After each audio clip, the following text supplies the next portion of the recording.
Hello everyone. We should be live.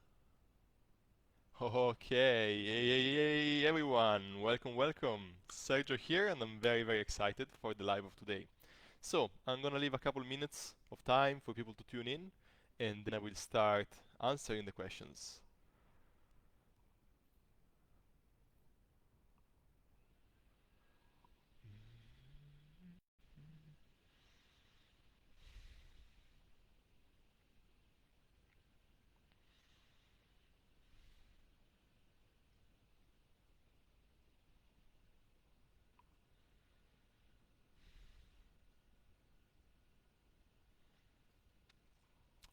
Okay.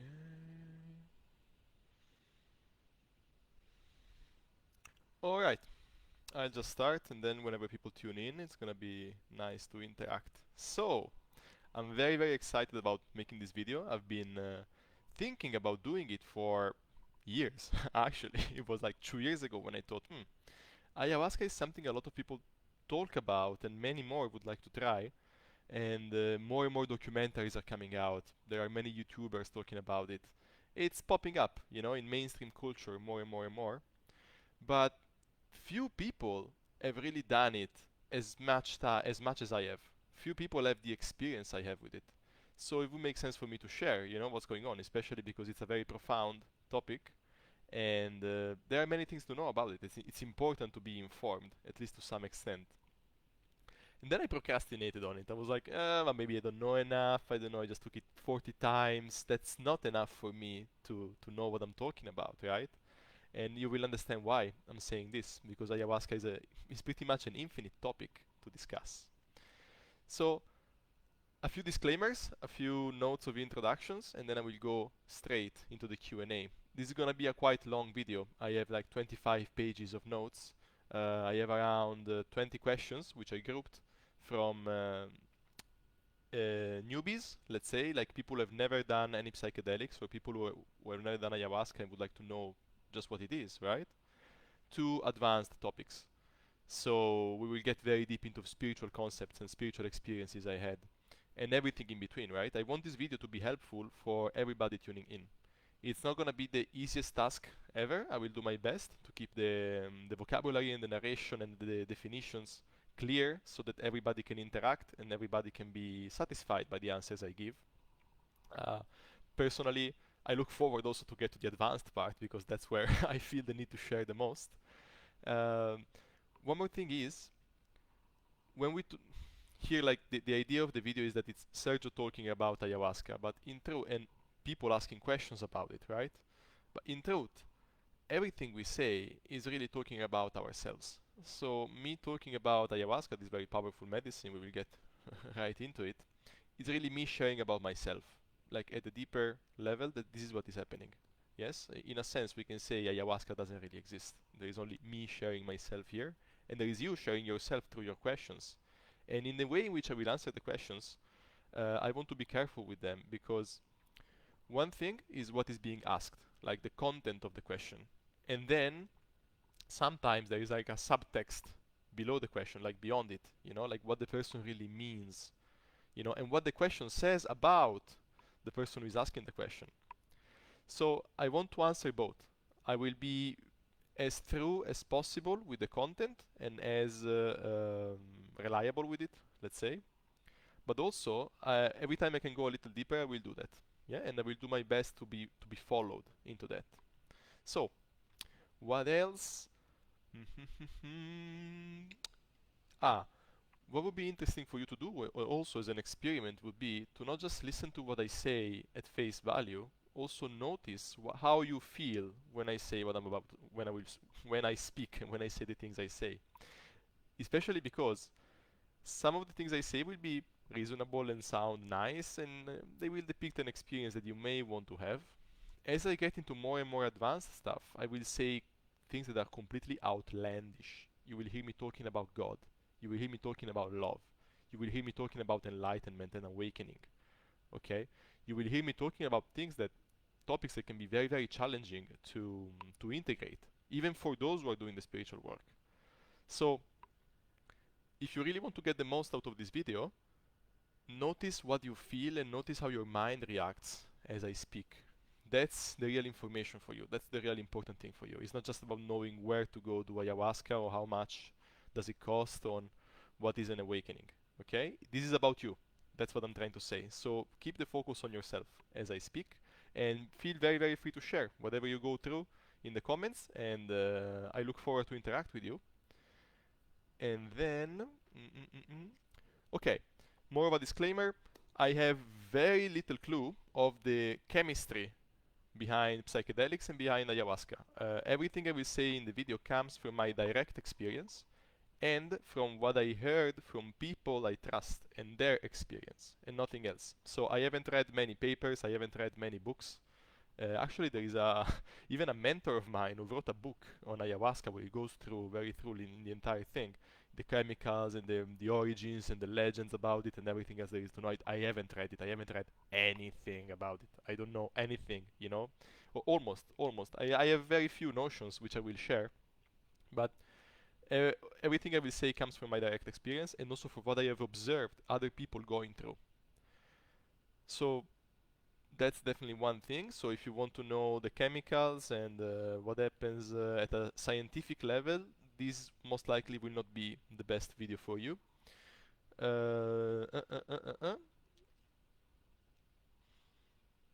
Okay, sometimes with the questions I will adjust them as well. I will answer them at face value, but I will also want to adjust them at some point, because with some minor adjustments we can go a little deeper in answering them. Yet I will be as truthful as possible with what the person is asking me. I will also share some stories about myself and my experiences, because many of the things I went through have not been touched by the questions that I've been asked. So I believe there will be a lot of value and also a lot of fun for you to have in listening to what I went through in all these 3 years and a half of my journey with ayahuasca and almost every other psychedelic on earth. Actually, I've done almost everything. So, more of a disclaimer. I am not a doctor. This is not medical advice. You don't want to do things just because Sergio says so. You want to do your own research. Um, you want to take all the precautions necessary, yeah, that will make you feel safe and will make you act as a responsible adult. Okay? I'm not a doctor. I'm not saying you should don't take this as medical advice. Okay, that's it. And also, I'm not even a shaman, even if I joke about it. So I'm very, very open to be contradicted or to be wrong about something. And I'm also not a certified facilitator. Okay, at least not by the company that I will talk about. So everything I say, take it for what it is. I'm a guy with a lot of experience because I've done it a lot. Okay, I had some experiences that are quite rare to have, in my opinion. That's it. That's what I am. All the rest will be up to you to research on, and more importantly, to have your own experience with. Especially when it comes to psychedelics and to spirituality in general, you never want to take what is being said as if it was true. You want to verify it, and that's the beauty. I will say nothing of what I will say is only mine. You can go and verify by yourself. There are many tools and many ways for you to have the experiences I had, if you feel called to have them. So don't believe me, take me as an inspiration. Be like, okay, Sergio is talking about this.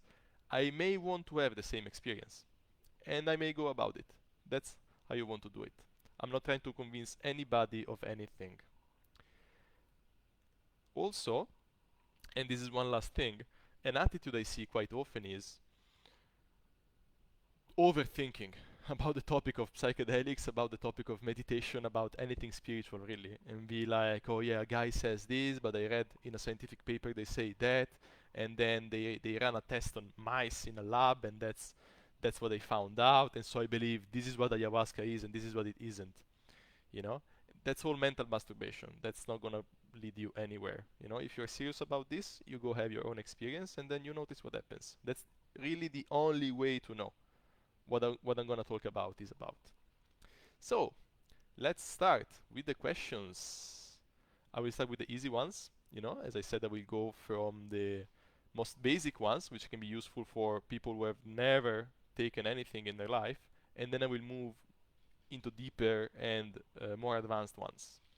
So, first one, which actually nobody asked me, but I believe it's important to clarify to start with, is what is ayahuasca chemically, physically, and spiritually. Chemically, the little bit I know about the chemistry will say right now. So, ayahuasca is a concoction. It's like a potion, you know, Asterix and Obelix from the from the cartoon, and they drink a potion, they become super strong, right? Ayahuasca is something like this. It's this dark liquid that you drink, and it is made of two plants that grow in the Amazon rainforest.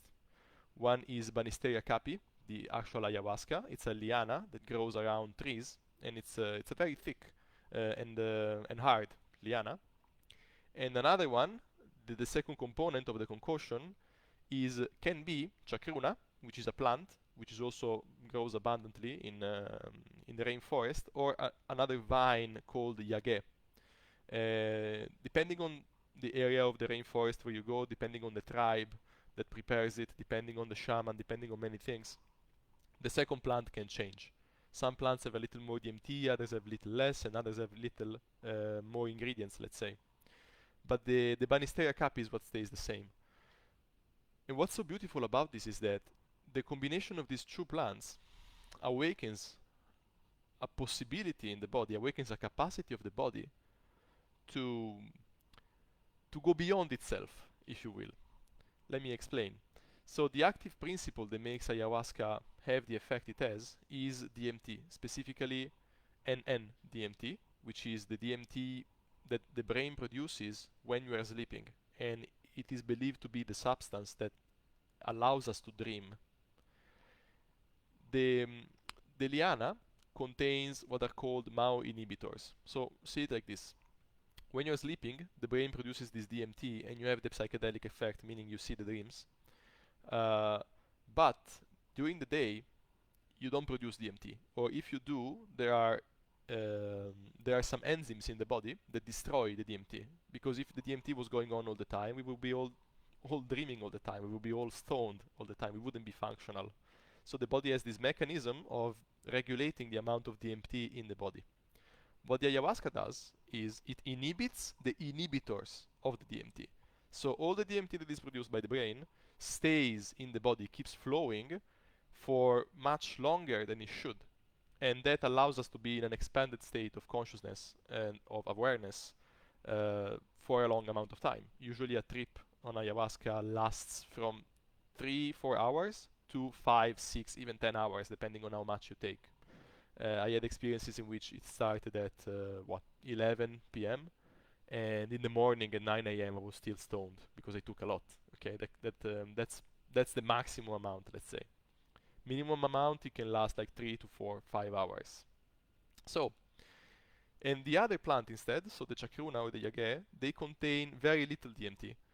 Little enough to activate the brain, to activate the production, as far as I understand, but for example, not enough to be declared as a psychoactive substance, because the DMT is already contained in the body, and in the plant there is so little that the authorities are often not able to declare it as a psychoactive substance. In fact, in Italy, for example, ayahuasca was legal until, well, it was not illegal until 2 months ago, exactly for this reason, because there is no active principle inside it. Then the Italian Supreme Court decided one day that since in 2008 somebody got harmed with ayahuasca, now it's as illegal as cocaine. Okay, but that's a very gross way of considering it. And in other countries, that's also what allows it to be legal or to be considered not illegal. The fact that it doesn't contain active principle, or so little it doesn't matter in theory, because in practicality it matters a lot. So, ayahuasca is a psychedelic or an entheogen. These are two labels that are very precious if used properly, because they contain the value, they contain the meaning of what ayahuasca actually is. Psychedelic comes from Greek. Well, both words actually come from Greek. Psychedelic comes from psyche, the loss. It means unveiling the soul, or that which unveils the soul. A psychedelic is something that unveils the soul.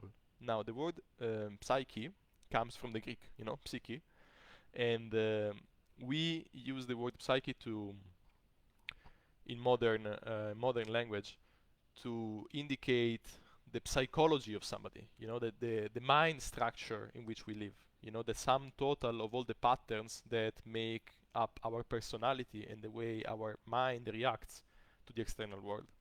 In ancient Greek, the word psyche indicated the soul, so the most fundamental part of a human being, the thing that is beyond everything else.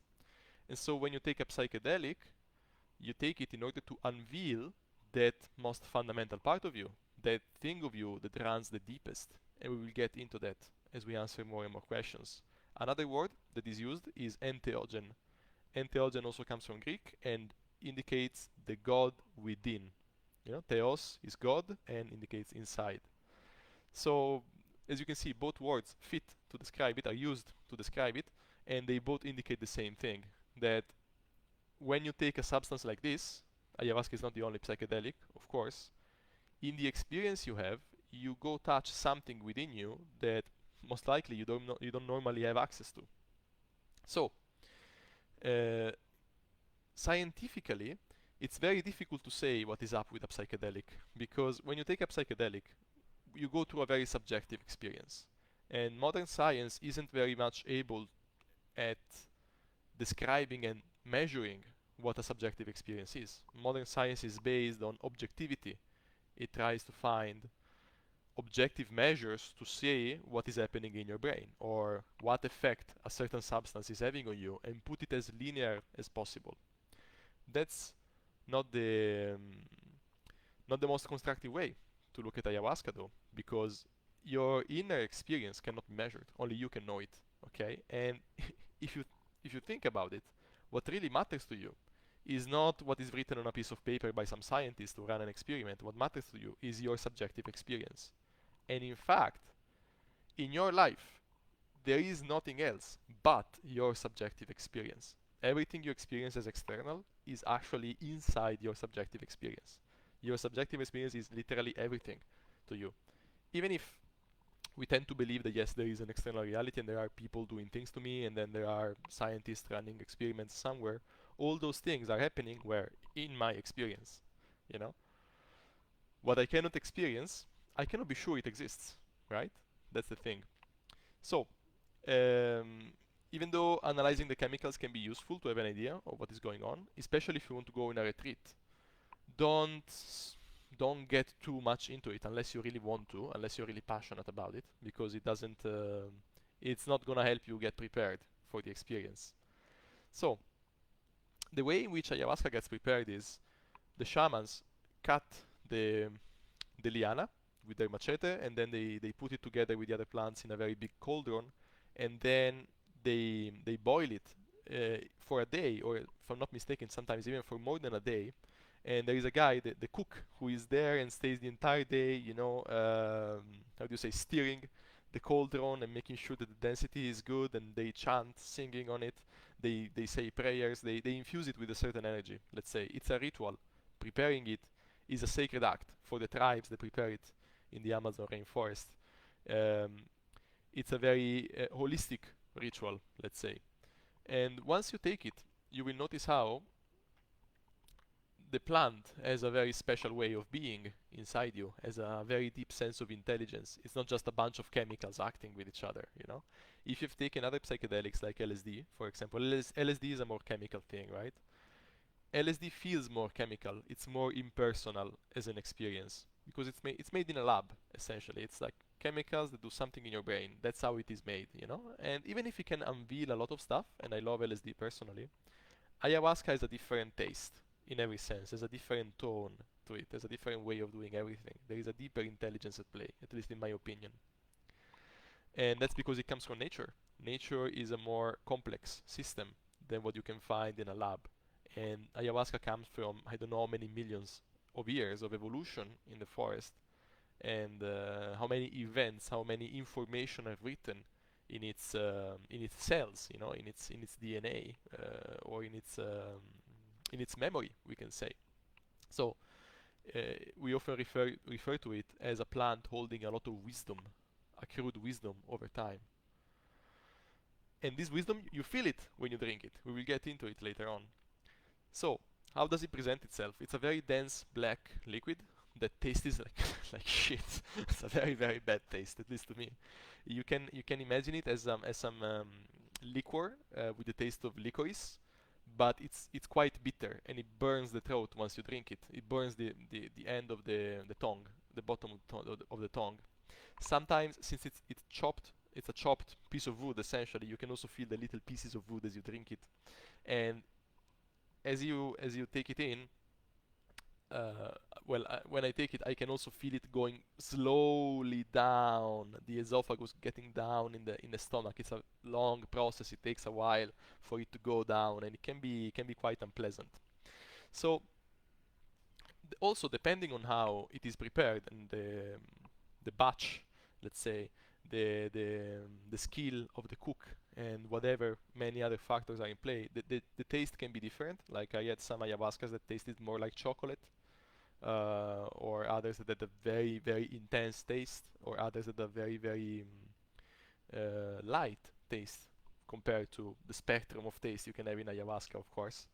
And there can be so much variety. So even just in a different batch, like even if the two plants are the same, two different sessions of cooking can give a relatively different mixture. You know, the core is always the same, but there can be you can appreciate differences. Let's say.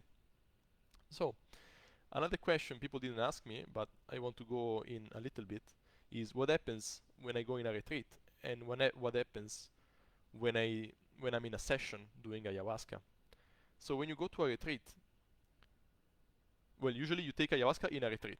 You know, it's not something you want to take at home for reasons I will explain in a little bit. You want to take it in an environment that is controlled, and usually you want to do it away from your daily life, away from whatever thing you are busy doing, in an environment that is protected and is designed for you to have that experience, because it requires a lot of preparation. It requires to be welcomed in a way that is careful and that is intelligent. Okay. Usually, when you go on a retreat, there will be facilitators who put music as you're having the experience, who prepare the food for the morning after or for the dinner before.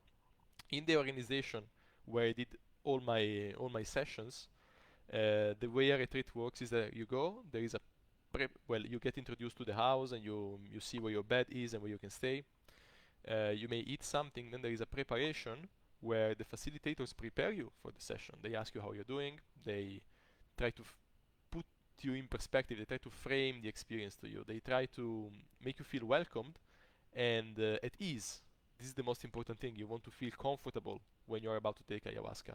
You want to feel like you can relax, because the more you relax, the deeper your experience will be, the more useful, we can say, it will be. And a retreat is usually done over a series of days. The retreats I usually go to, I used to go to at least, take place for 4 nights. You know, every night you take ayahuasca, so it's actually a total of 5 days.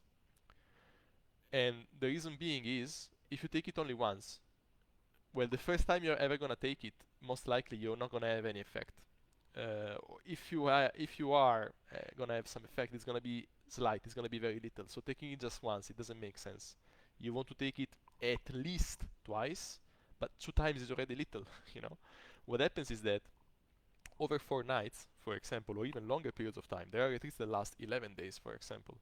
Over 4 nights, there is a build-up in your experience. So the thing that happened in the first night may seem very little, may seem even useless, but on the second night, you may have deeper insights that build up on the previous night. And then something happens during the next day. And then on the third night, you have insights that build up on what happened during the day and the 2 nights before, and so on. There is like a crescendo going on. Not necessarily, like sometimes the third night is the most intense, and then the fourth one is more chill, but that doesn't mean it's less deep or less important. So if you go to a retreat, you want to do it by setting aside the proper amount of time. Like, an advice I can give you is commit to it properly. Like, you're gonna do it, okay, do it properly. Take 4 days aside and commit. You know, no, it's not necessary. Of course, there is no right or wrong way to do it. The first retreat I went to, I did it for 2 nights. So, and nothing bad happened. Actually, it was amazing. And then I kept coming back again and again and again. The first time I did a retreat for 4 nights, it was my fourth retreat. Yeah, also because it was relatively expensive, and given the situation I was in, it made sense to do it that late, if you will. But if you have the possibility, take aside 4 nights. That's a nice number. So let's see if we have. Like get a retreat one day and then do another yeah, I know, Dave. One day you will, Dave. Don't worry, don't worry. Now start with the mushrooms. You know that they also help a lot. So, okay, let's get out the things about the retreats. So we are gonna answer the most basic things first, so that if you are wondering what to do or how to go about a retreat, you get your answers right now. So, how did I get it or where to find it? This is a question I got in the post I posted a few days ago. How do you get it or where to find it? Is it good to go to South America for it?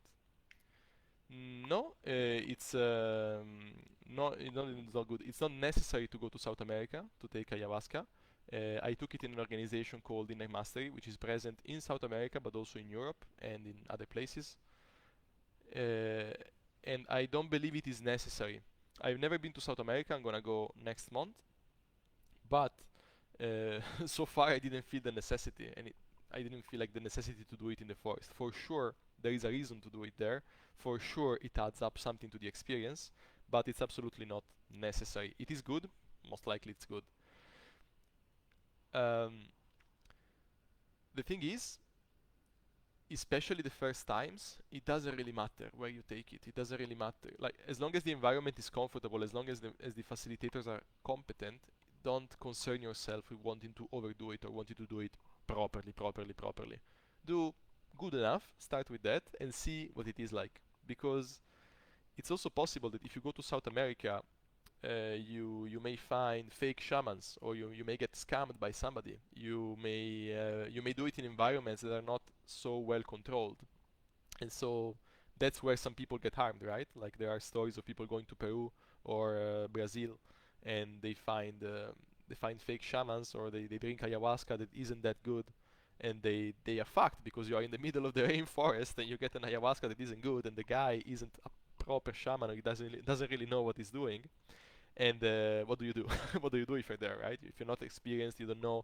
Maybe you never taken any psychedelic before, or if you have, you're never taken ayahuasca, which is a thing of its own. So the the smartest idea, in my opinion, if you want to start, is to do it in Europe. Okay, I may leave some indications, some links in the comments here. If you want to do it within Inner Mastery, it's a very cool organization, very cool people. I did it 100 times with there for a reason, so I like them a lot. Um, so that's the thing about South America. Then after you have some experience, sure, go to to the rainforest, because that's the original place where they do it. Be extremely careful. Then there is going to be a question about shamans and facilitators. I'm gonna go a little more in depth over there. Um, how did I get it and where to find it? Yeah, you can go to these retreats. The retreats happen in Europe. They happen in Spain. Retreats with ayahuasca in Spain, Switzerland, Ireland, the Benelux countries, Turkey, Romania. Am I forgetting something? Germany, I'm not sure about Germany. Austria, for sure. And that's it for Europe.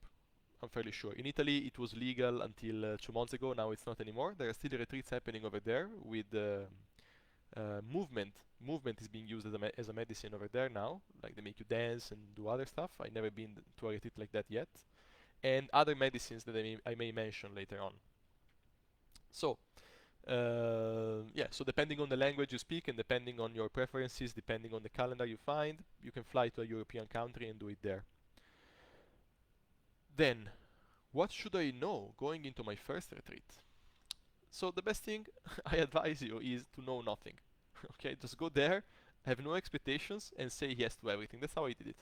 The way I did it was, uh, I was living in Barcelona.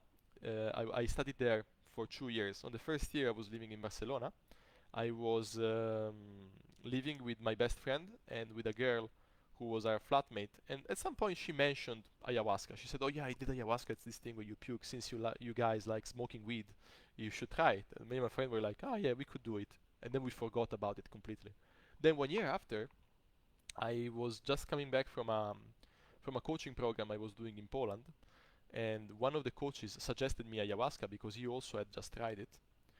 And I called my friend and we agreed to do it, and in a matter of a month we went to the retreat. I found the first result on Google. I was like, okay, here, let's go do it. And then we went do it without knowing anything. In fact, the first time I went, I'm gonna say a little more about it, but I was high on weed. I ate a lot. I did everything wrong. I did everything completely wrong without knowing any fucking shit about how to do it, right? And it was perfect, exactly as perfect as it was. So don't be too bothered about the diet. Don't be too bothered about abstaining from sex or not eating meat or all the things that so many people recommend, because you're not gonna see the difference. Especially the first times, you're not gonna be concerned by that. You know, after 20 times you take it, you can start experimenting with the diet. That's what I did. The first times I was eating meat and I was doing whatever I was doing normally in my life. It just worked wonderfully. I had insane experiences I'm about to tell you. So the diet thing or the sex thing, they make sense. I experimented with them a little, but for you to gauge the improvement you get, you must be developed. You must be able to catch it. Otherwise, it's just not worth it. Number one. Number two, you want to go take ayahuasca as you are, because if you normally smoke weed and cigarettes, you eat junk food, you have cheap sex, you go to prostitutes, whatever, and you lead a very lavish lifestyle. You get drunk and you have hangover for the entire day after, or whatever. You you don't want to change that to pretend that you are being somebody different. You see, you don't want to cheat on yourself. You see, be as honest, as straightforward as possible. That's the main recommendation. Don't fake to be somebody else you're not. So, just keep having your normal lifestyle. Go take ayahuasca, and ayahuasca will show you exactly what you need to see as you have your normal lifestyle. So, for example, this is something, a relatively minor detail I will say, but it will help you understand. There were many times in which, before taking the ayahuasca, there was a little snack was ready on the table, before taking it. Like at 6 p.m. we could have a snack, and then at 10, 11 p.m. we would start taking the medicine. And there were taralli, which are like Italian pretzels, we can say, even though not exactly pretzels, or bagels, to make you understand what they are. So they're made of flour. Okay, they're like not biscuit, they're like salty biscuits. We can call them like this. And so, even if I knew that eating that would bother me when I puked on ayahuasca, because the the material they're made of, it would hurt my throat, I would still eat them because I was hungry and I wasn't able to not eat them, you know. And then puking them was actually perfect to do that, for me to learn that I should have not taken them, you know. So if you have in your lifestyle, there are certain things that are destructive, certain habits that are destructive, certain things about yourself you don't like, don't try to hide them when you go take ayahuasca. Okay, just be yourself completely, take it, and it will actually help you see even more clearly the origin, the point that you gotta see in those little destructive habits that you have. So, or otherwise, when I say no nothing, well, I understand that's not feasible for everybody. Best advice I can give you is know, before going in the first retreat, know as little as needed for you to feel comfortable and relaxed at the retreat.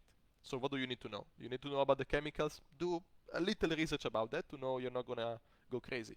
Do you want to know what happens in your mind? Do some research about that to know you're gonna be stable after. Okay, you're not gonna die.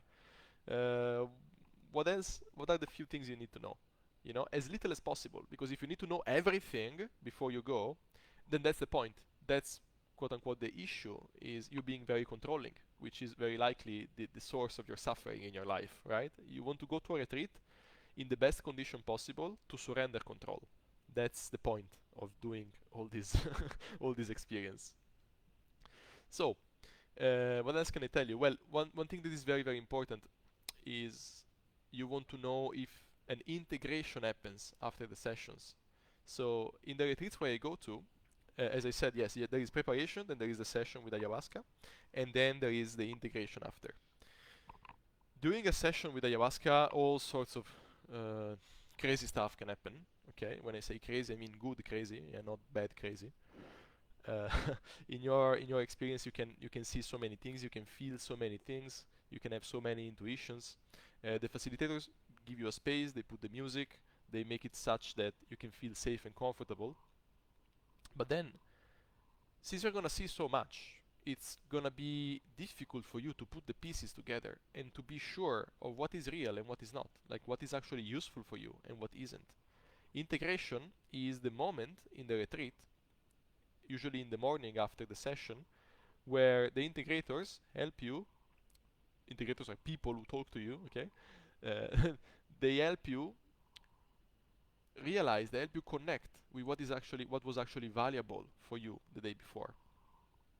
And the retreats I went to, all of them were with groups of people, with a group of people. I never done ayahuasca in a retreat only by myself.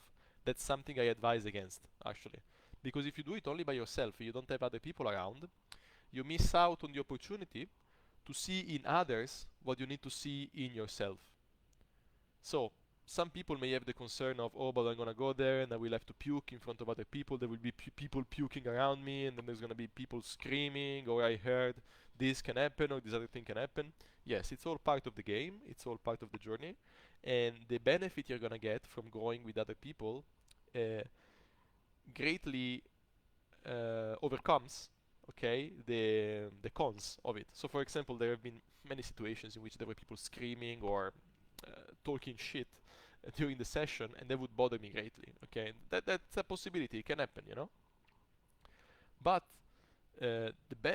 number one, then that's something for you to accept. Like, can you be still? Can you be okay? Can you enjoy the situation even if other people around are disturbing you? Okay, or can you allow yourself to let out whatever wants to get out of you without being ashamed, or being ashamed of others but letting it out anyways? Maybe what you need to go through is exactly the shame of wanting to scream something nonsensical and letting yourself do it anyways, and being listened by others. Even disturbing others can be very beneficial, can be a healing situation for you.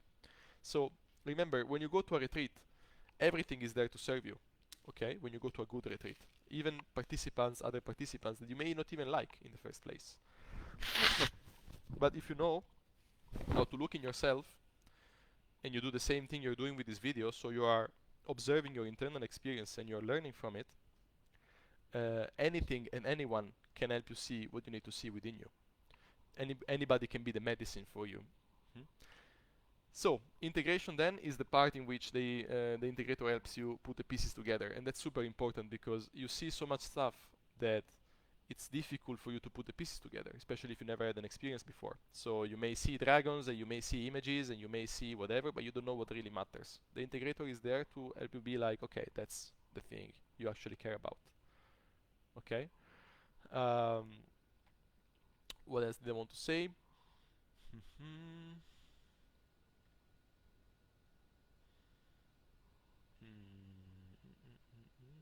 Yeah, I would say that's it for now. Yes, yes. So another question is, let me see the comment. Yes, what qualities do you look for in a facilitator? It's a very good question. So when I went in my first retreat, I didn't look for anything. I was like, ayahuasca, yes, let's do it. I didn't get bothered too much. I even went to a conference where they were explaining what was going on before doing the retreat, but I listened, but I wasn't concerned. I was just okay with everything.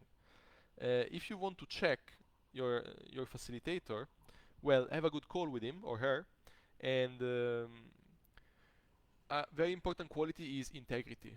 Integrity means he doesn't contradict himself. He doesn't try to get anything out of you. He doesn't try to prove anything to you. Does he always answer the questions in a way that is coherent and consistent? Okay, can you trust him? This is the question you want to ask yourself. Can I trust this guy or this woman? Okay, and you want to notice your feelings about it. How do you feel talking to him or to her? How do you feel when he talks to you? Okay, what kind of energy are you getting? Okay, I know to some of you the notion of energy may be like fuzzy and hairy fairy, But you can tell when somebody is full of shit. You can tell. Okay, when somebody is trying to scam you, even if you're not trained to distinguish in that specific field what's going on, something in you is telling you, no, this is not good for you. Okay, you want to trust that feeling. That's what you want to rely on. Um, mm, mm, mm, mm, mm. Then one more thing is, don't be too much of a perfectionist. Like, don't wait to find the perfect situation and the perfect facilitator and the perfect everything. It's gonna be okay if the facilitator has some ego, of course. It's gonna be okay if not everything is perfect, of course. That's actually also about you being able to be okay with things not being exactly as you want them to be. Yeah, that's what helps you relax and enjoy life more. Okay, which doesn't mean be reckless. Okay, of course, do the necessary due diligence for you to feel okay. Okay, for you to trust the people you're gonna do the retreat with. Yes. Then, what can go wrong during a session, and how do facilitators handle these situations in the best possible way? And also, what can be the damages that you may suffer in an ayahuasca session? So, what can go wrong? The worst thing possible that I can think of is you you lose control of your body, or you go a little blackout. So you you see, like, sometimes you see people going around and being lost, you know, and you harm yourself somehow. Like, you fall from the stairs, or you're going to the toilet, you beat your head somewhere, or maybe you're dancing, you know, and you fall, or um, whatever, you find something sharp and you harm yourself with it.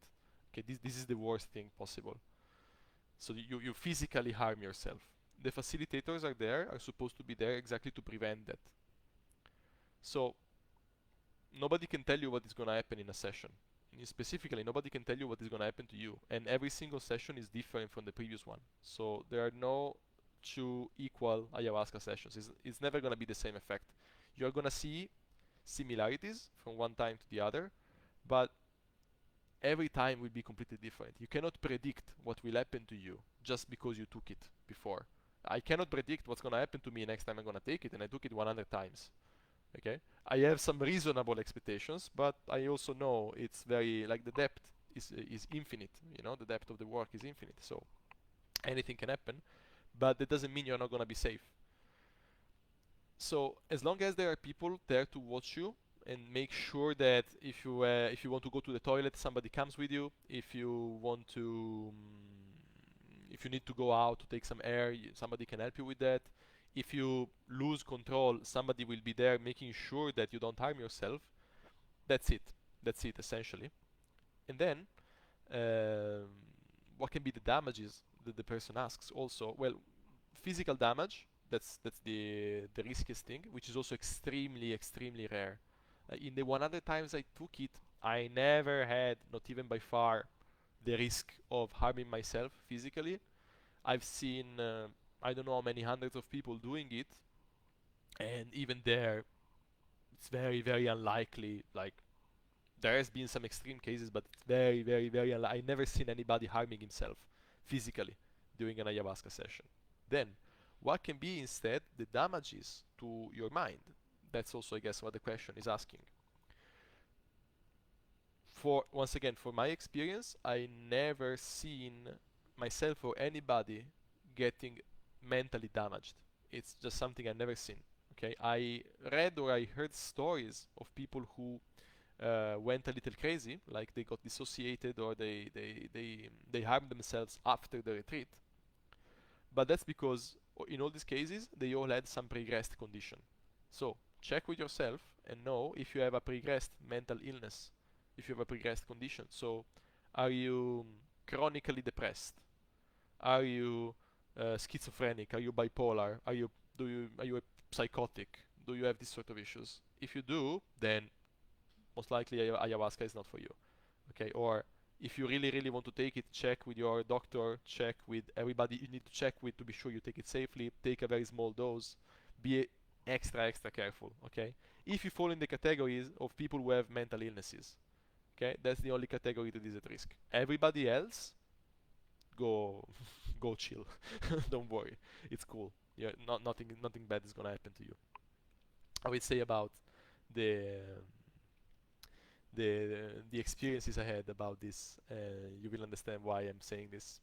So another difference, especially if you're considering going to South America, is the difference between, but even in Europe actually, the difference between a shaman and a facilitator.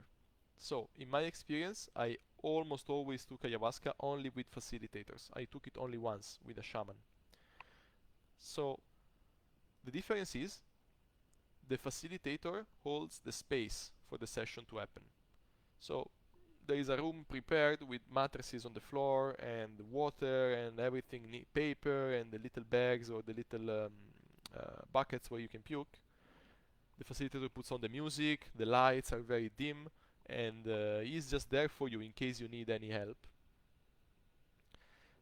Mm, but the facilitator never intrudes himself, he never interacts with you in your trip unless it's really needed. So unless you're banging your head against the wall, the facilitator will not come there and say, hey, stop doing whatever you're doing. Or unless you're disturbing other participants. Okay? The facilitator will let you be as much as possible because a facilitator facilitates you but doesn't direct you. The facilitator can give an imprinting to the session with the music, with the maybe he plays some musical instruments, but beside this, there is nothing else a facilitator does. A good facilitator is a facilitator who is good at removing himself from the picture and letting things happen. That's what a facilitator does. Then, of course, the question is also asking what can go wrong and how do facilitators handle these situations. A facilitator can handle you physically, psychologically too, by reassuring you or by helping you cool down if it's necessary, but that's different from what a shaman can do.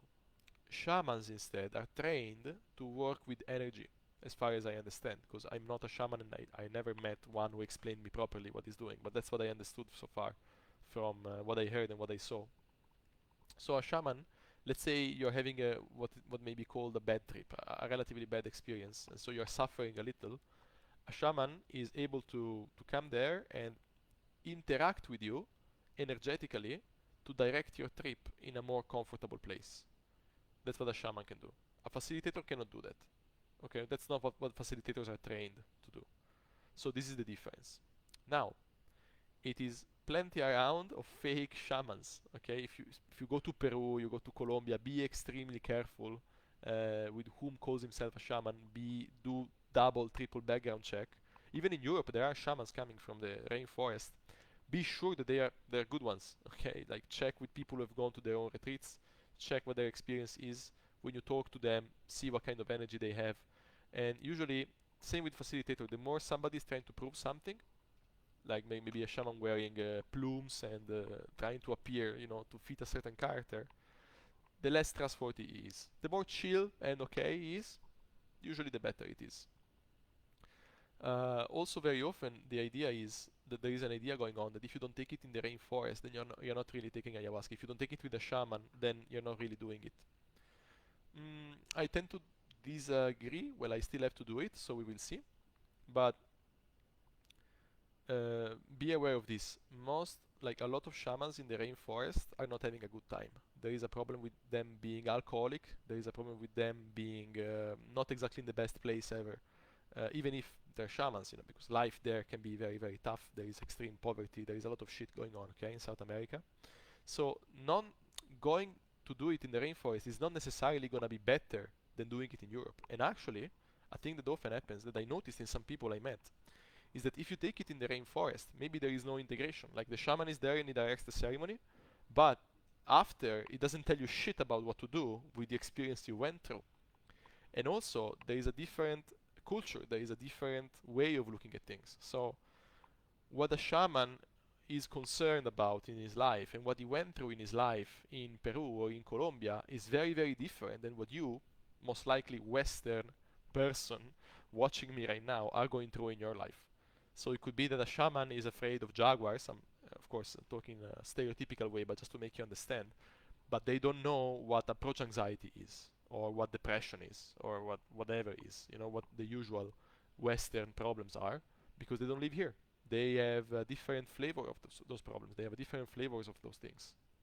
So if you go there, it's gonna be most likely more difficult for you to resonate with them because they just live in a different part of the world.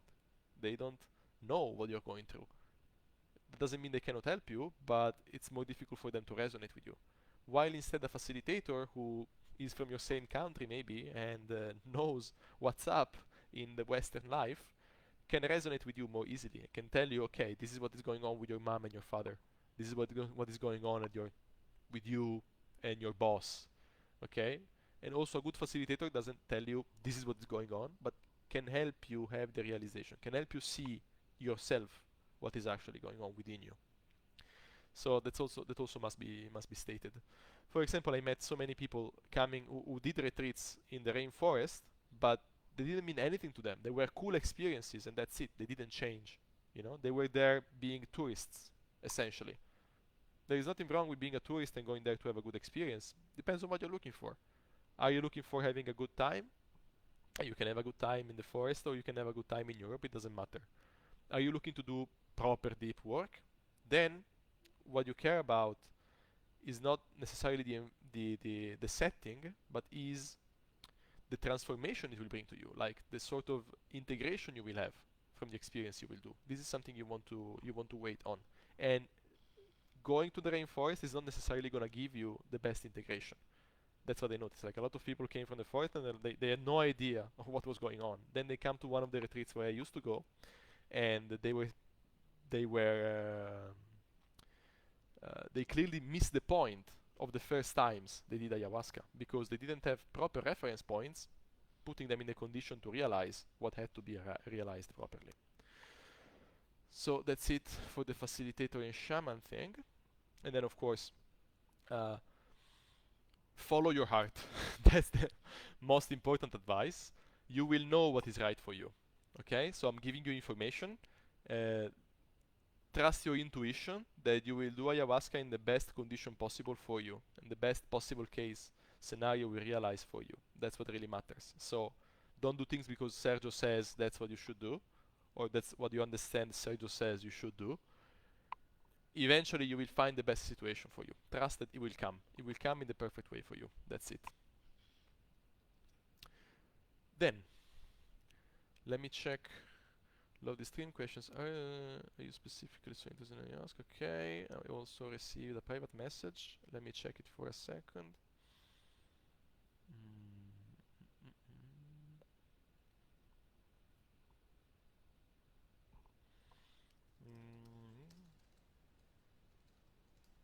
Okay. Okay. Next question. Do you think Aya has a long-term effect on your mind structure in a positive way? Second question. So, of course, the reason why you want to do some psychedelics is to improve yourself. Okay, it's for personal development purposes. You can do them for fun, and they can be a lot of fun, yes.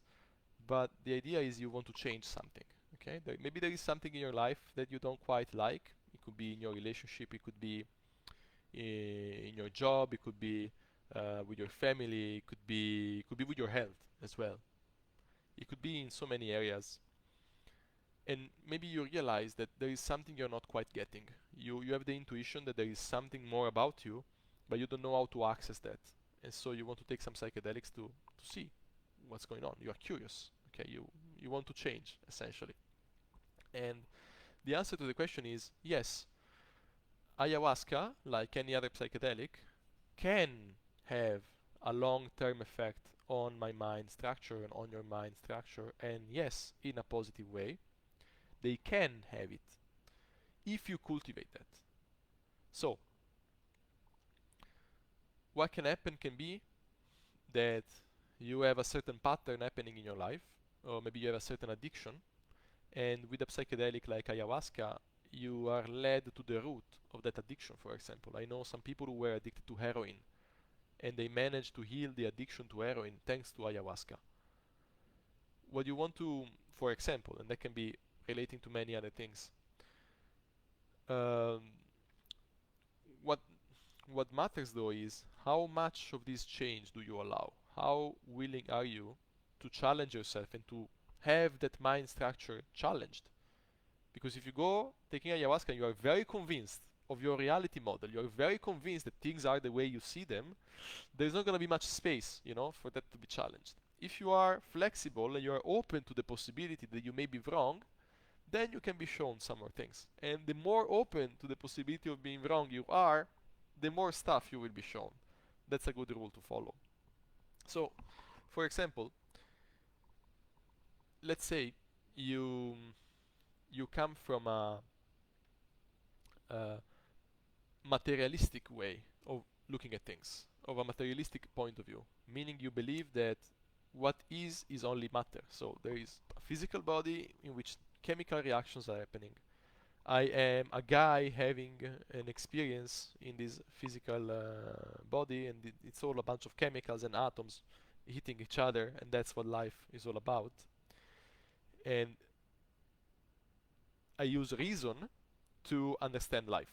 That's the only thing I do. When I do something, I think about it, and if I think about it well enough, that's how I believe I know it. That's how I believe I understand it. What makes sense to me is what I believe is real. What doesn't, fuck it, I don't believe it's real, right? If that's the point of view you come from, but you're open for that to be challenged, and you're open to consider that it may be wrong, ayahuasca could show you that you're wrong about everything. That no, that's not how it works. That there is something beyond the physical aspect of reality, and actually, that it's the other way around. That the physical aspect of reality happens inside the more spiritual aspect of it. There is a deeper layer of reality where everything, including the physical reality, is happening. Okay, this is the deeper layer where you can get to. But one thing that can happen is that you may get there, you may have your structure challenged, but then it's up to you to cultivate that change that is happening, and stay by it. So I know people who, for example, have done ayahuasca once or twice, and they go like, okay, I've done it, I've seen it, I had my experience, I understood my things, that's it, and then they go back living their life the exact same way as they did before, and they don't bring things at home with themselves because they don't want to. So or they don't want to dedicate themselves to do the work. They don't really want to challenge the way they perceive reality. So it could be that they get a little more open-minded, but that's it. Then if that's the way you take it, there is nothing wrong with it, because you are very free to do whatever you want, but I would say you're not getting the full benefit of doing it. You cannot properly say, I did ayahuasca, if you do it twice, and you go like, oh yeah, I saw the jaguars, and I saw the dragons, and I saw the colors, and I noticed I have a trauma with my mother about this, and then that's where you stop. Okay, or yeah, I connected to my soul, I connected to this, I connected to that, and then you go back doing that's even more risky actually. It's what is called the spiritual ego. It's the idea that since you had a bit of a spiritual experience, you got a bit of a mystical experience even, we can say, then you believe you understood everything and that's it, and you don't need to do anything else. There are so many YouTubers and influencers around who took ayahuasca twice, and they go like, oh, I did my first retreat now, I understood so much, oh my god, that's all I got, aliens, and I'm enlightened, and this is what is going on. No, that's not that's not how it works. That's why I took it 100 times and I still don't know shit about what's going on. There is a reason to that. You want to be very thorough with your investigation, especially if you care about finding out what is the deepest truth of reality, the deepest truth about yourself. This is what you should be concerned of. Your question should be, who am I, or what am I? And until you find the truth about that, you don't want to stop. You want to keep questioning, you want to keep using all the tools you have, psychedelics or not psychedelics, until you find it. And until that knowledge is stable within you. That's where the work is done. And even there, actually, there could be even more to do. I don't fucking know, because I'm not there yet. So, be careful about that. Then, anyways, even if you take it twice, let's say, and you have a bit of an experience, let's say your life is going this direction, if you never take anything, you never challenge your way of viewing things, you take ayahuasca a couple times, then it's gonna steer a little bit, and then over the long time, you never know how far away from the original direction you may end up. But don't fool yourself believing that the work is done or that you have done ayahuasca because you took it twice or 4 times or even 10 times. Actually, it's a lifelong journey. It's a lifelong work. Pa, pa, pa, pa, pa. So, yes, and I will say more about how your view on reality can change. So, okay, now, for example, a note I took here is that, let's say you were the materialistic guy believing that everything is a bunch of atoms hitting each other. Let's say that view gets challenged and you realize, for example, that you are this fabric of reality that we may call consciousness, this deep layer that is actually what everything else is made of, that then there is no separation between you and everybody else, that you are all made by the same substance, we can say. If you realize that, even at least for a moment, then your attitude toward everything else changes. You start seeing others as more close to you. It's not as separate as you believe they are. That's the idea of the ego and separation, right? We tend to believe that I am Sergio doing my thing, and then you are John doing his thing, and you are you, and I am me, and that's it. That's where it ends, right? Or that's me, and then this is the table, and this is the computer, and I have nothing to do with the table and the computer. I have something to do with them as long as I touch them or I interact with them. Otherwise, I have nothing to do with them, okay? Well, if the thing I am is not this Sergio guy, but is this fabric of reality, then I am also the computer and the table. And so my interaction with those things, of course, will change. In the beginning, especially in subtle ways, I may not even be able to recognize rationally. But of course, as you get in touch with the source, as you get in touch with the deepest part of you, everything else starts to change. So, yes, and I will speak about this more in depth as we get to more advanced questions. So what else do we have? Yes.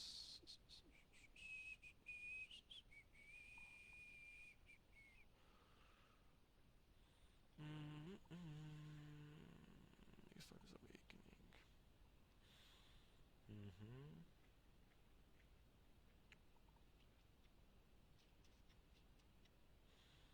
Okay, how much did it cost to do all the ayahuasca I did? I believe I spent around 15K with all the retreats I did. And also many times I had it offered to me, or I had a session of ayahuasca given to me as a form of payment for the work I was doing. Because at some point, I will say it better later, I have worked for this ayahuasca company for 6 months. That's where I did my internship. And the form of payment that we agreed upon was doing 4 ayahuasca per month, 4 nights, 4 sessions per month. So, but yeah, beside that, I did it many more times, paying it. And yeah, on a retreat, if you do a retreat with inner mastery, you will spend, I would say, minimum 600 or 700 euros if you only do the ayahuasca. If you want to do a full retreat with everything that is being offered there, you spend around 1K. Okay, that's the expense you can expect to have for a single retreat, which is it's an investment, but in my opinion, it's a very good investment to have. Then.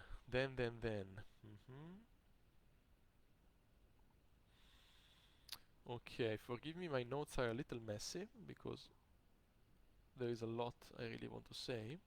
So, okay.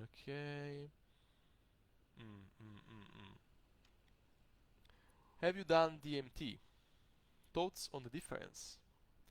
Also, did you lick the magic frog as well? How many times? These are two questions asked by two different people, but I grouped them together because the DMT they're talking about. So there are two DMTs.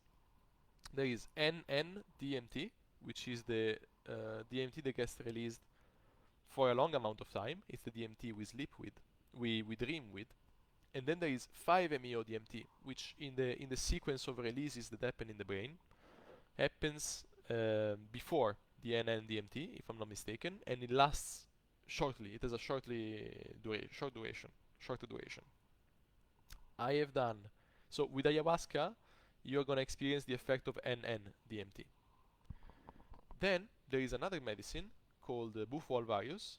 It's a toad that lives in the Sonora Desert in Mexico, and you can so there is a toad, and on the back it has how do you say the word in English? It has pimples. It has big pimples. And so what they do is they take the toad and they squeeze the pimples on a glass. Then they the the white liquid they have it dry on the sun, and they as it gets dried, you have these crystals. You take the crystals, you put them in a pipe, and then you smoke the crystals from the pipe. And as you do that, that's how you inhale the active principle, which is 5-MeO-DMT, which is a stronger form of DMT. It is said that it's 4 times stronger than N-N-DMT. I've done this is what I guess the guy is referring to as the magic frog, which you don't lick, you inhale it. And I've done it around 20 times. I've done it many times. I've done the frog, and I've also done the chemical itself. So there is a difference. Now we're gonna get more in what happens in the ayahuasca experience. So every medicine you take, every psychedelic you take, is like a different musical instrument. They can play the same notes, so they can give you access to the same experiences, but the tone of it can be very different. So a violin, even if it plays the same note as a piano, has a different tone to it, and the tone is, it's difficult to pinpoint what the tone actually is. It's the thing that the violin does. It's the way the chords are arranged, the way that the chords are struck, the way the wood is constructed to make the sound resonate. Uh, there is this sum of complex factors that play together to give the violin like a different taste, even if the note is the same, and the piano is a different thing. Okay? With psychedelics is the same. Let's say the notes are the experiences you can have, which can be an experience of oneness and dissolution, it can be an experience of love, it can be an experience of deep insight about yourself, it can be a trauma release, it can be many different things. Each of them, though, guides you there, or brings you to that experience in a different style, in a different energy, in a different way. Okay? So usually ayahuasca is referred to as a feminine spirit, because yes, the way we refer to it is a spirit. Like, it's true, it's a potion that you drink, but inside that there is an intelligence, a very deep spiritual intelligence that guides you through the experience, that has you have the realizations you need to have. It shows you things in its own style, in its own way. And there is a long process that happens in the trip of ayahuasca. There is a long process of unveiling of images, of sensations, of memories, and it takes many hours, as I said. Actually, it takes days, because it is as if ayahuasca knows what you're gonna go through during the day. It knows what you went through the days before you took it, and everything gets combined. Like, it's this lifelong process that gets unveiled during an ayahuasca trip. And so if you get to a very deep realization on ayahuasca, it can be after 3 days of labor, we can say. And then you go to the dissolution experience, where you realize you are everything. You have an experience where you disappear, and there is only what is. We bufo alvarius instead. So we refer to ayahuasca as a feminine thing, and it's very wild. Ayahuasca is very wild, in the sense it goes in many different directions. The energy can go up and down many different times, and it doesn't force you to do things, but it can be very intense at the same time. So ayahuasca only goes as deep as you allow it. This is true for every medicine, actually, but with ayahuasca I get the impression that it's as if you get scared of going in a certain way, it's kind of ayahuasca stops. Sometimes that's the impression I got. It would even bother me, actually, when I had this sort of experience, because I was like, oh yeah, finally we are going in the existential terror. I really want to see what this existential terror is about. And then ayahuasca goes, you're having expectations, but it disappears, it stops completely. I'm like, no. No, I get disappointed because I'm not getting the experience I was savoring already. Bufo alvarius instead is the most masculine thing ever. It's everything all together immediately, almost immediately. As soon as you smoke the the crystals, in a matter of a few seconds, you go from 0 to 100 with your consciousness. You go as high as you are able and as you are willing to go with your consciousness. So you can have what is called an ego death, which it happened to me the first time I smoked it. Um, you can have a deep experience of universal love. You can have anything in between and anything in any other direction in a matter of a few seconds. And in it's gonna last for around 10 minutes, and then it's gonna start dying down. You're gonna be on this long and gentle calm down, which is gonna last for 15 more minutes. Let's say in 25, 30 minutes, you are done with the bufo alvarius experience. You know, you you get a moment of eternity shot in your face like this, boom, immediately, and then you come back on your normal psychological reality in a matter of a few minutes, which is the opposite of ayahuasca, right? It's ayahuasca is relatively slow and it goes in many directions. Bufo alvarius is super straightforward and direct, and it doesn't care. We can say it doesn't really care about what you want to see or what you don't want to see. It just gives it to you. And if you resist it, it can be very painful. If you let it be, it can be extremely scary. It is, but also amazing and extremely rewarding. So the question here is, have you done DMT? Thoughts on the difference? This is the difference.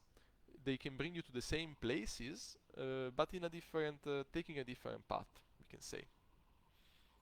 Now I want to see if there are some more relatively basic questions, like easy questions, and then we will get into the more advanced one. I'm already having some sore throat and my mouth is hurting me.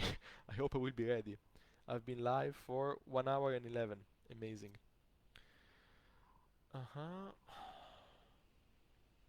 Okay, so what does the ayahuasca experience consist of? And we can say, no, okay. This was supposed to be question number 2, actually. Is it referred to ayahuasca like any other drug slash cocaine? So a question asked like this also give you some information about the person who asked it. You know, about the what is the mental process and what are the beliefs going on in the mind of who is asking a question like this. So a proper answer would be, what do you mean by drug? You know, and why is drug slash cocaine? but the answer is no. It has nothing to do with everything you refer to as drugs. Actually, ayahuasca, like all the other psychedelics, is referred to as medicine, not as drug, as medicine, and for very good reasons. Now, personally, I like to joke a lot and play a lot and be desecrating and you know, test the jokes I can say and I cannot say. I like to not take myself too seriously as well. But it must be said that ayahuasca is a medicine, it's not a drug. Why? Because the way it works is opposite to how drugs work. The things we call drugs are usually substances that can be addictive, that are used to cope with some sort of internal lack. So, it's true you can have a chemical addiction, so heroin can be extremely addictive because the chemicals inside trick your brain so much, or cocaine as well, that your body wants more, it craves more, like with sugar, okay? That's one kind of addiction, like one side of addiction. And then there is another side, which is psychological addiction, which is the one that actually matters. It's the one that's the thing you actually care about when you speak about addiction. It's the psychological addiction. Ayahuasca has nothing to do with chemical addiction. That's just not not how it works. It's a different thing. It's like saying it's like comparing apples and salmon, or apples and McDonald's hamburger. They're both food, but it's true in a broad sense, they fall in the same category, but they're not the same thing at all. There are substantial differences between the two. Maybe my example isn't even that good. It doesn't underline the difference as well as I would like to. But anyways, I hope you get the point. So, what is addiction? Addiction is a behavior of looking for something external to compensate for an internal lack. I have anxiety, I am depressed, I feel guilty, I feel stressed, I feel overwhelmed, I feel things I don't like to feel, and so to run away from that, I smoke weed, or I do heroin, or I do cocaine, or even I smoke cigarettes, or I drink coffee. Anything can be addictive, really, or I eat much more food than I need. So so what is being addictive really is not the substance, it is you having an addictive personality, we can say. And so really anything I give you, you can get addicted to it. You know? And everybody has his own favorite ones. You can get addicted to dopamine as well, for example. But why? Because inside of you, you're not okay. So you look for something else to compensate that. And the thing with drugs is that they are easy to use. They usually have some positive feelings they associated with them because they kind of relieve that pain. They help you cope with the pain. They help you not think about the pain you have inside of you. They are low commitment. They are what else was it? Easy to indulge in, and they essentially they support you running away from the ugly feelings you don't want to face. They feel pleasant in the short term. So for example, even drinking alcohol can give addiction, right? You can be addicted to that. Drinking alcohol can give you very good feelings in the short term, or cocaine also, or heroin, because you feel good, you have a high, and then you want to talk to people, or you want to do stuff if you're on cocaine or alcohol.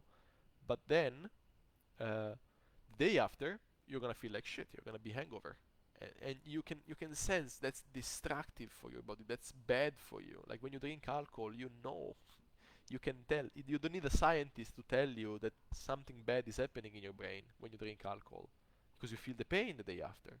You feel the hangover. You feel it's destroying you inside.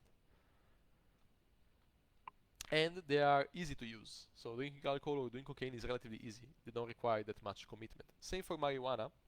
Marijuana should be also in the medicine category though. The thing with marijuana is that it gets used improperly. That's how I see it, at least, because for me it had very, very powerful medicinal effects. I may go into that in another video. Ayahuasca instead, or bufo alvarius, or the other medicines I mentioned, are a pain in the ass to take. They're not easy to take. Ayahuasca tastes like shit. Bufo alvarius kills you when you drink it.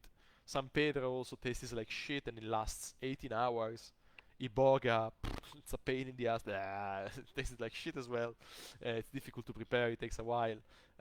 What else is there? Yopo, you have to shoot Yopo in your nose. It's painful and makes you go crazy. You don't want to do that, recreationally. It's not that, oh, I came home from work and I'm tired, I want to escape from my loneliness, let me take a shot of ayahuasca. You're not gonna do that. No, you don't want to do that. You will not want to do it. It tastes bad, it lasts for many hours, and they don't feel good physically necessarily as soon as you take them. Like as I said, ayahuasca goes down in your body for a while and you feel the pain and you feel the everything going down. Then you have to puke maybe, which is amazing. Puking on ayahuasca is amazing, but it's a thing that requires commitment. It requires a certain space to be in. And most importantly, all these medicines, they lead you to face the pain you don't want to face. They make the pain of loneliness, for example, more evident than it normally is. So, if you are running away from yourself, ayahuasca is actually gonna make you face the thing you don't want to face. And if you take ayahuasca and you have a bad trip, what is a bad trip? I'm gonna go on bad trips right after this. A bad trip is when you have an unpleasant experience. Why do you have the unpleasant experience? Because the thing you normally don't want to see is being shown to you. You are being confronted by something that is inside you and you don't want to see. But why? You get confronted because you want to heal. That is a part of you. pain of you that wants to be processed by you, wants to be accepted. That's a part of you that maybe contradicts your identity, who you think you are and who you'd like to think you are. And if you accept that, you have to change the idea of who you are. But as you do that, the pain will stop, because the pain is there to be heard, to be seen. That's what a bad trip is. It's about you facing the things in you that you don't normally want to see. It's painful, it's unpleasant, it can be very, very messy, it's challenging, it's work, it's fucking work. Tripping is work, guys. You know, put this in your head. It's not something you do for entertainment. It's not something you do. It's what actually matters. Okay, it's what actually helps you change. No pain, no gain. Okay, this applies very, very well to doing work with psychedelics. No pain, no gain. All right, and ayahuasca is there to make you have gains. You know, so you're not gonna use it to run away. You're not gonna use it like cocaine, for sure. It brings you to the cause of your dysfunctions. As I said, people who were heroin addicts took ayahuasca and they healed their addiction. Now, that's why they're called medicine. And they can be medicine for the body, for the mind, and for the spirit. A medicine, how can ayahuasca be medicine for the body? Well, you know, you puke when you do it. Often you puke. That is a cleansing effect. It is said it removes toxins from the body. It cleans your intestine. It cleans your stomach. Okay, it removes stuff that has been stuck within you for a very long time. So it's a purge. It's a purge, a physical one. Mentally, as I said, it can lead you to the root cause of some behaviors you have that you don't like. So you have to face some pain. You have to face some some rough stuff within you that you have been avoiding. And when you do that, when you face that pain, everything that revolves around that pain in your life, so all the compulsive behaviors you have because of your loneliness, they will be gone, because you don't feel the pain of the loneliness anymore. You don't have anything to run away from anymore, so your mind can relax about it. And when you are relaxed, you don't get compulsive. You can be present. You can start doing things because you want to do them, not because you're running away from something.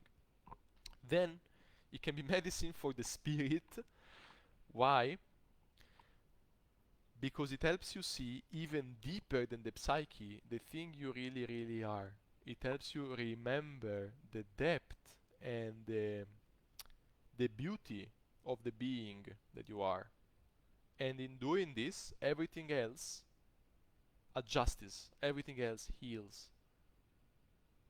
The more you find out what you actually are, that you are not that psychological drama that is going on in your mind, that you are not what people say about you, that you're not your successes and your failures, that you're not your body, you are not you're not whatever thing you believe you are something completely different, which is bigger and better and infinite and immortal and everything else, the less you will worry about life. You see? So you will your entire life experience starts to change at a profundity that is difficult to explain when you heal at a spiritual level. You know, that's the highest level of healing. And that's what happens with the psychedelics. So no, they're not drugs. They're not drugs. There are people who go like, oh no, but I never take substances. Drugs are all the same. I don't do them because it's bad and whatever. So, one, you can be just ignorant. You can believe out of lack of information that everything that you can take and can alter your perception of reality is a drug and therefore you should stay away from it. Or that between alcohol and cocaine and ayahuasca there is no difference, and so as you don't do one of them, you don't want to do the others. No, I'm here to tell you that's not how it is. That's not how it works. Two, you are afraid of finding out what is inside your mind, what is inside you. You are afraid of facing your pains, and so you go like, nah, that's an external substance, I don't want to. You don't want to lose control. That's what you're afraid of. You're afraid of not knowing what is up with you. Okay, that's what you can get concerned about. If that's your fear, go do the psychedelic anyway and see what happens when you lose control. Allow yourself to lose it and see that life is actually much more than your controlling mind makes you believe it is. So, sorry. Anyways, I was saying, with a drug, you have it's easy to use, easy to indulge, as a pleasant short-term effect and a damaging long-term effect. Drugs are self-destructive. Okay, not if you want to self-destruct, you use drugs. Okay, with medicines it's the opposite. They require a lot of commitment. They are a pain in the ass to take. They taste like shit. They're difficult. They are confronting. In the short term, they can be very pleasant, extremely. Actually, ayahuasca can be I don't know what order of magnitude of what metric more pleasant than anything you tried in your life so far. But it can be very confronting too in the short term. But in the long term, it helps you heal. It's good for you. It's good for your mind. It's good for your body. It's good for your spirit. So it's a completely different. It's a complete shift. Okay, and uh, abuse can be something that's going on in your mind. Can be like, well, but can I abuse ayahuasca as I can abuse cocaine? Can I get addicted to ayahuasca as I can get addicted to cocaine? No, no, you cannot. And I took it 100 times. I don't see how it can be possible to get addicted to it, because once again, it's a pain in the ass to take it. It's difficult. You don't. It's not an easy thing. Okay, and when you take it, you realize when it's enough. It's like the plant tells you, okay, enough is enough. If you take it more, you're not gonna see anything different from this. You need to live life and integrate what happened so far. This is what happened to me after the first, I think 40 times I took it. No, in the first 30, when I was around the 30 time I took it, I was like, I was seeing always the same stuff. I was going through always the same thing. I wasn't having a real change. Like, I wasn't having the fireworks from the first experiences. So I figured I would have to wait a little bit. In that case, waiting a little bit was maybe 1 month. So, and then um, it's also interesting because for me, life flowed in such a way that I did ayahuasca like the first 40 times, and then I had a long break of like 6 months, maybe more, and in which it was very very needed. And I knew that if I took it more than those 40 times, it wouldn't have made sense. I would have been in the same loops, and I wouldn't have progressed. So it's like life gave me the possibility, that put me in the situation in which I would have to take a break, and that was perfect. I can imagine that if you abuse it, like if you keep stubbornly taking it, the plant will just make you understand there is no point in taking it anymore. And just taking it a lot doesn't harm your brain. It doesn't harm your body. You know? So that's why you cannot abuse it. Not the way you can do with cocaine. Uh,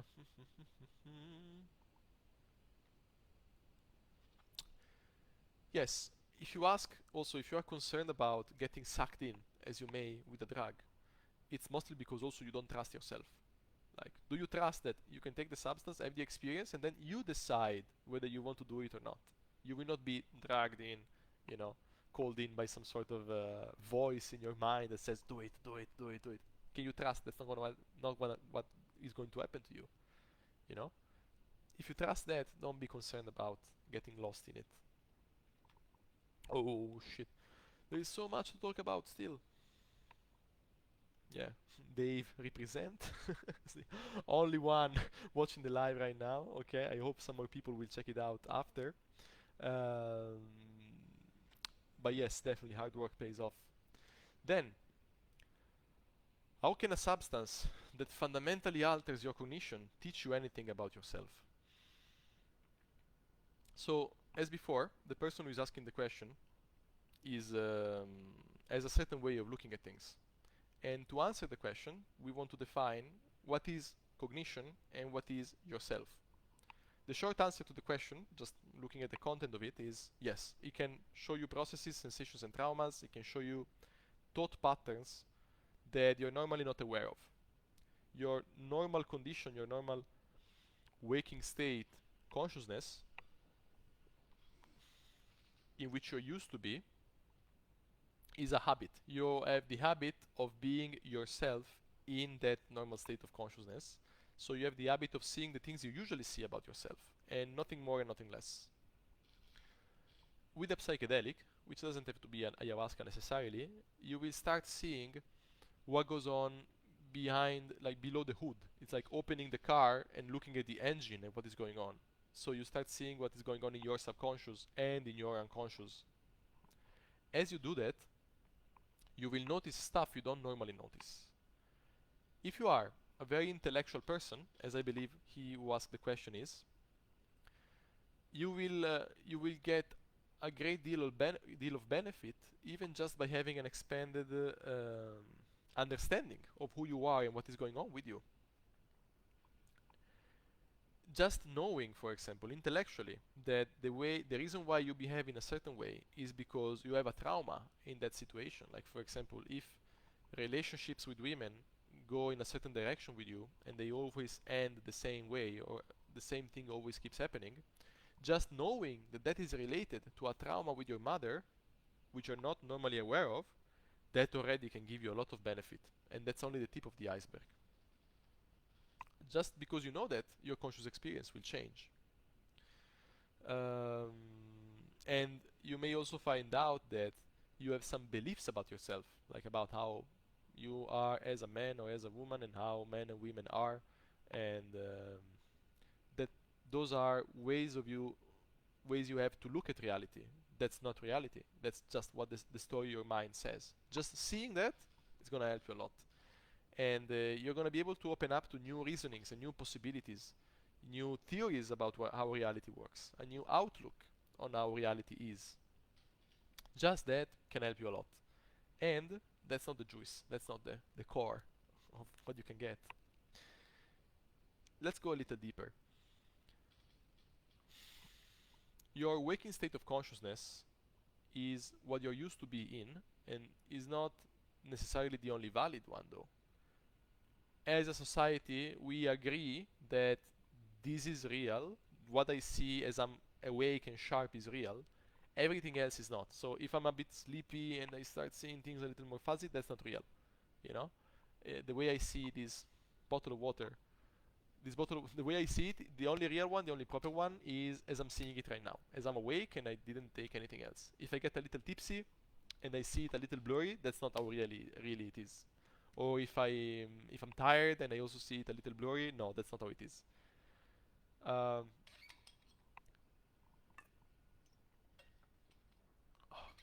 It was necessary.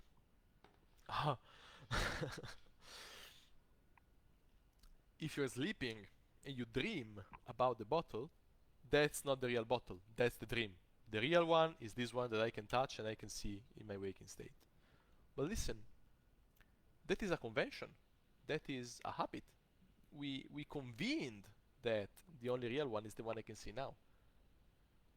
Because what is really the difference between you being awake and you being asleep? Where do you go when you're asleep? What happens to you? You don't see and experience things the same way. What makes you believe that what you experience in the dream is less real than what you call reality? If you investigate deep enough, you're gonna find out that actually there is no proper metric, there is no proper thing set in stone that says, yes, waking reality is real and dreaming is not real. It's something you decide to believe, okay? And what is cognition? Because the guy says, how can a drug, a substance that alters your cognition, teach you something about yourself? Cognition is, well, that's the definition I will give about it, is the series of interpretation that we make about the information we receive from reality through our senses and our thought processes. So, how do I know that there is a computer in front of me? There is light that goes against the computer and then it goes inside my eyes. My brain is able to interpret the signal that comes from my eyes, so that light hitting the eyes within, and is able to make an image of it that I can see in my mind. That's how I can see the computer. Okay? And the reason why I can touch it, I can feel the computer with my touch, is the same, just through the nervous system, the nerves in the hands. That's it. But how do I know there is nothing more to that? For example, if I was a bat, bats can see, how do you call them? They can hear sounds I cannot hear with my ears. Or there are animals who can see the infrareds or the ultraviolet lights, which I cannot see. I can only see, like my brain is able to interpret light only within a certain spectrum. Infrareds are below and ultraviolet are above, and I cannot see them. I can only see things between the 7 rainbow colors, which are also, by the way, the colors of the 7 chakras. And just because I cannot see infrared light, it doesn't mean it's not there. Same for ultraviolet. So a bat can see things that I cannot see as a human. And so who's right about reality? Is the bat more right than I am? Who decides that? For me as a human, it's convenient to say that I am right, that my way of looking at things is real, and the bat is just an animal, and I don't care the way he sees reality. But I'm biased. There is a big bias in this. And so my cognition is the mental image that my brain constructs from the information I get, and the interpretation that my mind makes or about that mental image. So I see a certain form in front of me, and I say, okay, that's my computer. It's black, and it's called Alienware, and I've been having it for 8 years, and it has a certain chip and a certain processor inside it and a certain graphic card, and I use it to play video games, and that there is all a description happening about what I'm seeing, right? That's what I call cognition, you know. And then there is the self, you know, like the drug, the medicine can alter your cognition. It is true, because when you take ayahuasca, you're gonna see things that you don't normally see. You're gonna be in an expanded state of awareness where you're gonna be aware of things. You're gonna catch signals that you do not normally catch, which are not just visuals. You're gonna sense things differently. What makes you believe that the things you sense when you are on ayahuasca are less real than the things you sense when you're not? Why would you have a hierarchy about them? If you take them as good as your normal sight is, then wow, you can learn something new about just your cognition, okay, not just about yourself. Then see it like this. What is you? Or what is your self? Have you pondered this? Who am I? Or deeper, what am I? Because with who, I am already presuming that there is someone somewhere. Who am I? No, what am I? What is the thing that is aware of what happens if I close my eyes and I think about the computer, for example, and the thing that is aware of the image my mind gives me of the computer? Something within me remains the same whether I close my eyes and I imagine the computer, or whether I open them and I see the image of my computer. That thing doesn't change. Okay? The computer or the image, the image of the computer or the thought of it can change. They can be different. Those are two different modalities I can experience the world. You know? But one thing, the awareness, is the same. Okay, that point of awareness is the same. That ability to experience things, to be aware of what is going on, that stays the same. When you take ayahuasca, that awareness can start penetrating things in a different way. You can become aware of different things. And your sense of self can be put into discussion, because if you see as yourself only Sergio, who is in Cyprus right now and is talking to a computer, and I have done all these things in my life, and I'm gonna do these other things, and I am Italian, and I am whatever, all those thoughts I have about myself, that's an opinion, but that's what it is.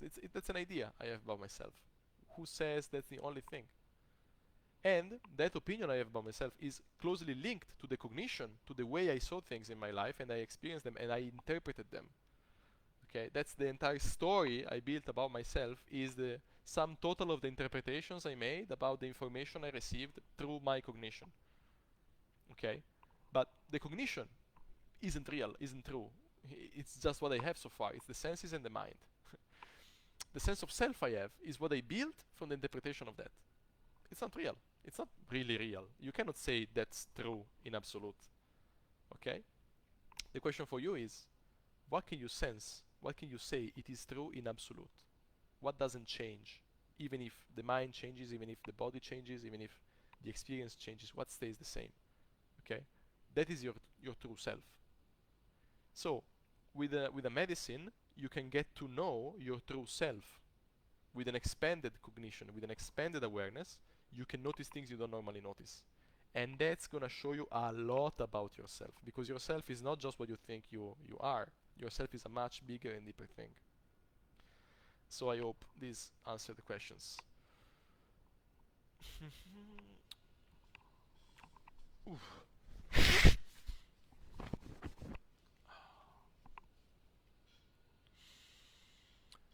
So, one thing I want to do is this. I'm going to answer one more question, then I'm gonna take a pause of 5 minutes because my jaw is hurting. And then I will be back. Did you feel released? Free? Did it clear your mental blockages? Yes, release is one of the many things I felt. It's one of the experiences you can have. Maybe you have a contraction in your body somewhere, or you have a blockage around something. Let's say you have a blockage about dancing. You have a blockage about moving freely in your body. Okay, with ayahuasca you can work through the blockage. It can show you, okay, that's where the blockage is, that's what the blockage feels like. You can move through it. You can release it. That happened to me countless times. You can release something from the body. So when you puke, for example, that's a release. That's something that builds up in your stomach, and then finally, when you let it out, it's a physical release. You can have a mental release, like you can release the shame about moving in a certain way. Yes, you can clear mental blockages then in this sense. Then you can have also deeper sensation of freedom and releases. You can have experiences of death and terror. You can have experiences of universal love. I experienced a thing that I like to call God's glory, okay, once, which is a very specific thing I'm gonna describe later. And so a question I have for you, actually, who asked me this question is, what is freedom? Is freedom the ability of moving your body in a more flexible way than usual? Yes, that can be, but if you stretch it a little bit, is freedom just in the body? What if freedom was not even being attached to the body? Because if I am just in my body, then what I am is constricted in what the body can do and cannot do. So I am free to the extent of what the body can do. Being free in my mind is I am free to the extent, to the realm of possibilities that my mind can conceive. Beyond that, no, I am limited by that. That's how big the box I am in. If my mind is more expanded, that the box can get bigger, but it's still a box. You see? If you manage to burst out of your mind, to get out of all the mental processes, which is very possible, then you can experience what real freedom is, which is unbound presence, unbound beingness, which has nothing to do with time and space and body and mind. That's what I wish everybody experiences, actually. Then, don't expect ayahuasca to have you release things. Ayahuasca cannot do things for you. Here is another super important thing. The medicine is not the medicine. What will heal you is not ayahuasca itself. Ayahuasca can facilitate you, can show you stuff you gotta heal, but it's gonna be about you to go in the pain, go in the blockage, if we may call it so, in the stuck energy, and stay with it and say yes to it and let it flow, let it go, so that you can be free. Yes? Ayahuasca cannot do things for you. In the beginning it may seem like ayahuasca is doing stuff for you. Actually no, it isn't. Actually it's you doing the work. In the beginning it's unconscious. If you train yourself, and that's also what I teach my clients, and that's what I do every day, it is you healing yourself. Ayahuasca can show you where the blockage is, but it's up to you to release it.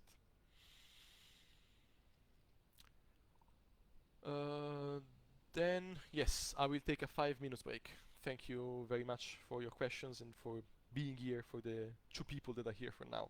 See you in 5 minutes.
Okay, I'm back.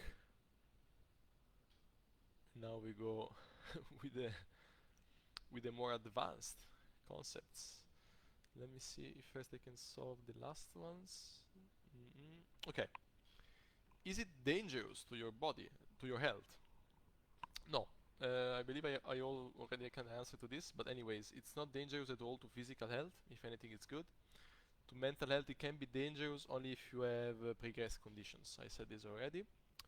Do you lose control of your body? In general, no. In general, you don't lose control of your body. You are sharp. You can go to the toilet. You can walk around. You can dance. You can do anything you want to do. There are cases in which you can go. And the next question is it like a blackout or a bad hangover? No, in general, it's not. For me personally, I'm actually kind of gifted with this. I have a very sharp and strong mind, so I never lost control in a sense that I don't control what I'm doing or I'm not aware of what is going on. Even though I had many situations in which like my body wanted to move in a certain way and I just allowed it, or I wanted to say certain things, I just said them. I want to do a certain thing, I just go with it. But there are stories, there are people I saw going complete blackout or going losing control completely. First, I want to say what the experience is like, though. So it's like, in a sense, it is like being drunk. There is a word, chumato, to describe the state on ayahuasca. But you're not drunk in the way you're used to with alcohol. You're not drunk in the way that you are numbed down. You are actually higher up with your awareness. And so, you know, when you're drunk, when you walk, you're a little, you move left and right, right? It's difficult to walk straight because your body doesn't respond properly. On ayahuasca, you can have the same effect, but that's because you don't just feel your body. You are bigger than your own body. You're like all around, and the input you get from the environment are much more impactful on you. You are more aware of stuff. So that's what it's like. You gotta try, of course, to really know what I'm talking about. So okay, this I answered. This I answered. Okay. Now I really want to say some stories about myself. You know, I want to tell you what the fuck I did with my experience, because a lot of people ask me, why did you take it so many times? Why? What is going on? And I want to start actually from what happens with the body. Okay, so um, when I was in Milan during my first retreat for New Year's Eve. I always go for New Year's Eve in Milano. That's what I did in the last 3 years, because the retreat is usually amazing for New Year's Eve. And then the first time I was there, I remember. This also touches on the diet, by the way. I remember I took ayahuasca for 4 nights straight, and then on the fifth night I was like, okay, enough. I just want to go to sleep for tonight, and I ordered a pizza with kebab. And I eat the pizza. Then I go. I'm about to go upstairs, and the facilitator, who is leading the session, calls me and says, "Come over, come over." And he gives me a microdose, a small dose, we can say. It's called a cucharita.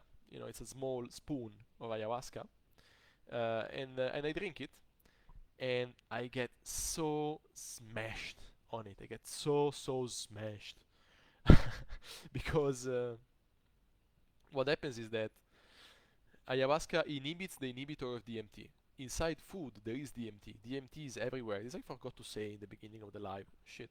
Anyways, I could have said it earlier. But DMT is everywhere. Everything organic contains some DMT. So, in meat, especially, there is. In grain, of course, there is. In everything, there is. And so, when the pizza gets digested, that DMT starts going in the body, and there are no inhibitors to that DMT. So right after a little bit, I was like, I was stoned like Chumato more than I was before in the days before when I took bigger doses. It was insane actually. And so I realized I am high as fuck. Uh, and I'm like, yeah, you know what? I may as well enjoy myself and go around and do my own thing. So I wanted to go upstairs anyways. I go upstairs. The house is like 3 floors. I'm on the second floor, and as I go upstairs, I'm walking up. I I see in front of me there is this guy naked. He's completely bald in his face and completely naked, and he has a blanket on his shoulders. And I look at him, and he looks at me like, and I say, "Hi." I'm not gonna say the name. How are you doing? Because I can see, he's completely gone. I'm still there. I'm very much sharp, even though I'm in this expanded awareness. So I see he doesn't react to me, so I walk past him and I just go sit in the sofas at the end of the room, and I'm laughing my arse off. And he was there were four facilitators all around him, making sure he wouldn't harm himself. That's exactly the kind of situation I was saying before. He was walking, being like this. He would walk one direction. The facilitator would be like, "No, no, no, no, stop here. Don't go against the wall," And it was like, "Oh," and then he would go somewhere else. And then he would touch. There is a dream catcher hanging from the roof, and he goes on the dream catcher. And he's like, he's like, "No, don't do that, don't." The facilitators are like, and then he walks to the somewhere else. Then he goes to a facilitator and he goes like, "Ah," as if he wanted to slap him, right? He didn't really want to. He wouldn't have been able to, but he wants to seem convinced he can slap the facilitator as he is completely gone. He's like, "Ah," and the facilitator, "No, don't do that, no." And I was laughing my arse off from the end of the room. I was laughing so much. As I was looking at the scene, happening, because I could see like the guys having to stay there and taking care of him, and he was completely gone. At some point, he takes a pen and he goes like this, "Ah, ah," and later on, when he comes back, he says he was going through hell and he wanted to commit suicide with the pen. He was doing so bad within himself that he wanted to kill himself with a pen. And he did like this, and it didn't work. And he was disappointed it didn't work. So that's an example of a guy who went complete blackout, if you will. But then he came back, and now he's doing very well. And I'm not sure if he's a facilitator now, but he still works with the organization. So these sort of experiences can happen, and they most likely are exactly what you need. There was another situation in which there was a girl who was also living in the commune in Milan, and she was also completely inebriated. She was completely lost. She wasn't answering anymore to people talking to her. And there were like 15 people enjoying the retreat, and she was laughing and dancing and moving like this, and she could have fallen on the ground. So there were like three facilitators all around, making sure she wouldn't fall. Like one guy bringing the pillows and putting them right back to her, so if she fell, she would fall on the pillows. And she fell a few times actually, and nothing happened to her because she was just very relaxed and cool about it. And she just didn't care. And then there was the boyfriend of her, who was another facilitator, sitting on the stairs and looking at her like very very upset and ashamed about the situation, because all this bullshit with women was coming up, right? And then there was me, high on Yopo, I believe. Maybe I'm gonna talk about Yopo if I have some strength in my jaws at the end of the live. And I decide, like firmly, I'm like, I would really like to do a handstand right now. And so I start doing handstands against the walls, because the facilities are all busy with her, So I'm like, they're not gonna bust my balls. And they see me, they go like, "Oh, Sergio, stop! What are you doing?" Like, no, guys, let me do my handstands. And they're like, "No, no, please don't," because of course, uh, they are responsible for me, right? Even if I'm sharp and I know what I'm doing, and I want to do the thing I want to do, uh, I don't want to bother them, especially because now they are also worried, like they are taking care of the girl, right? So I don't want to add myself to the burden.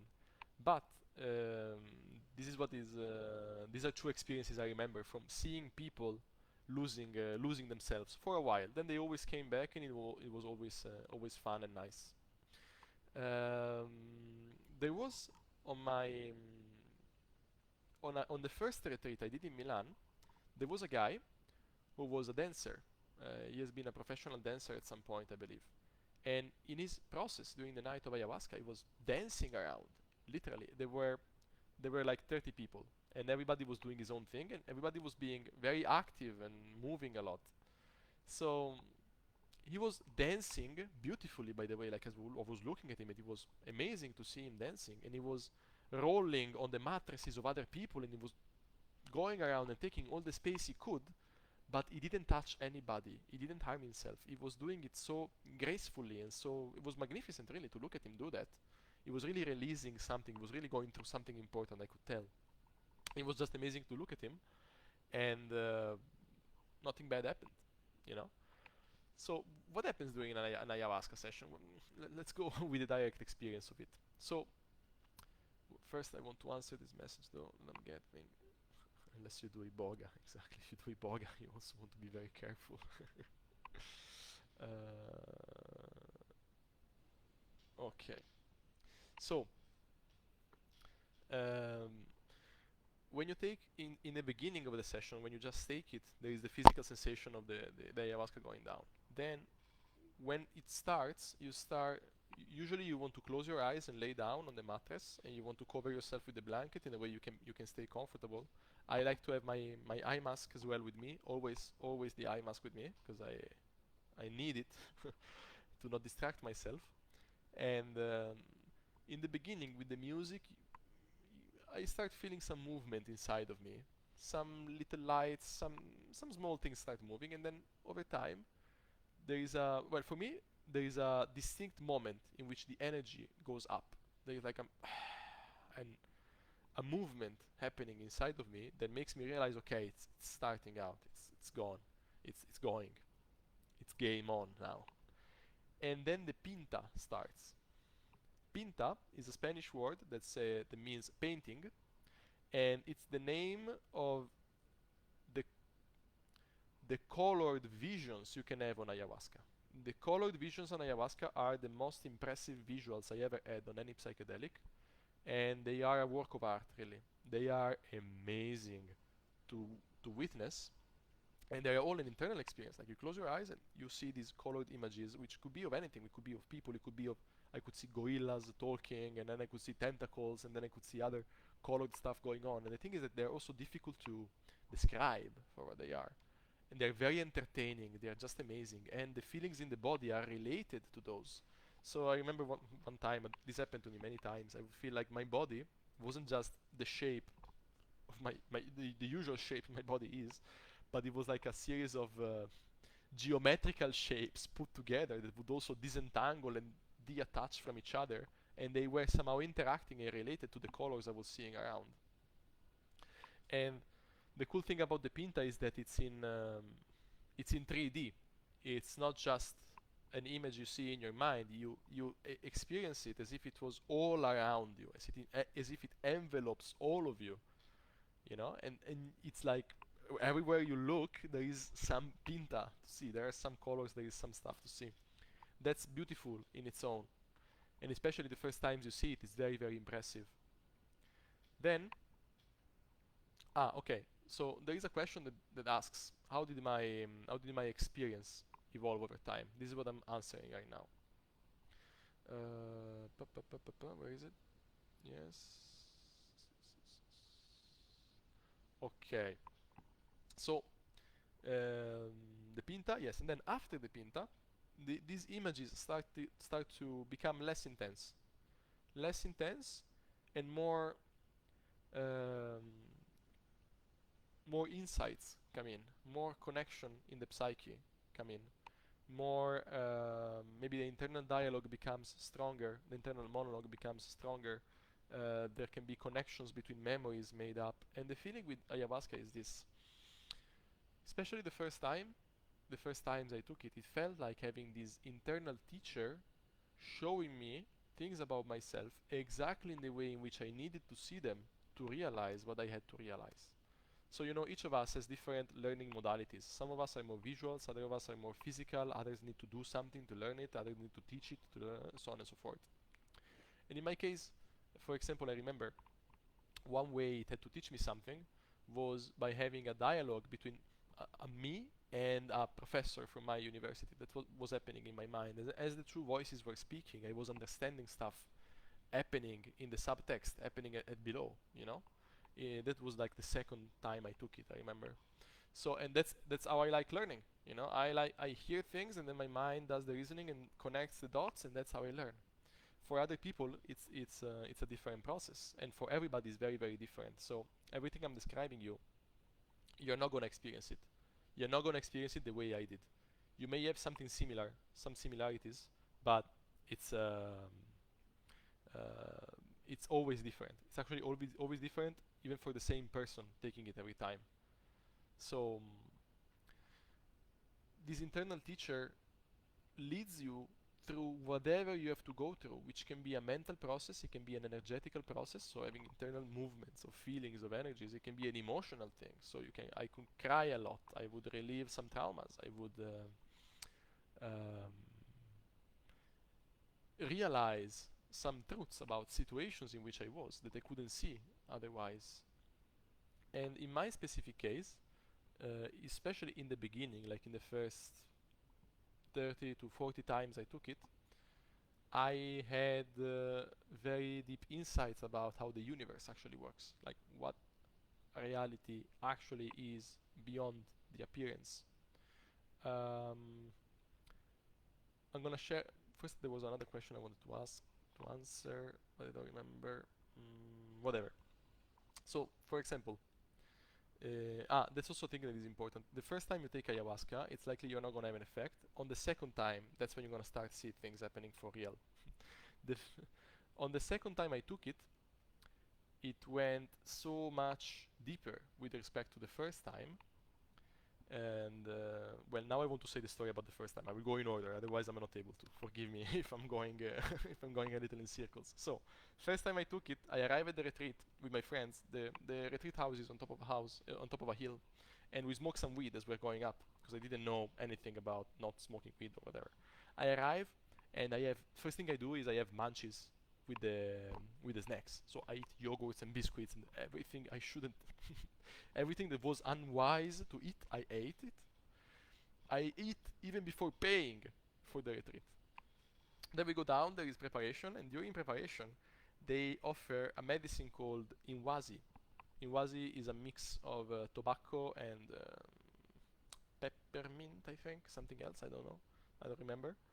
And it's this ball of tobacco. It feels like, you know, hashish. It looks like hashish in a sense. It's like brown and soft, but it's not made of that. It's tobacco. It doesn't have THC inside.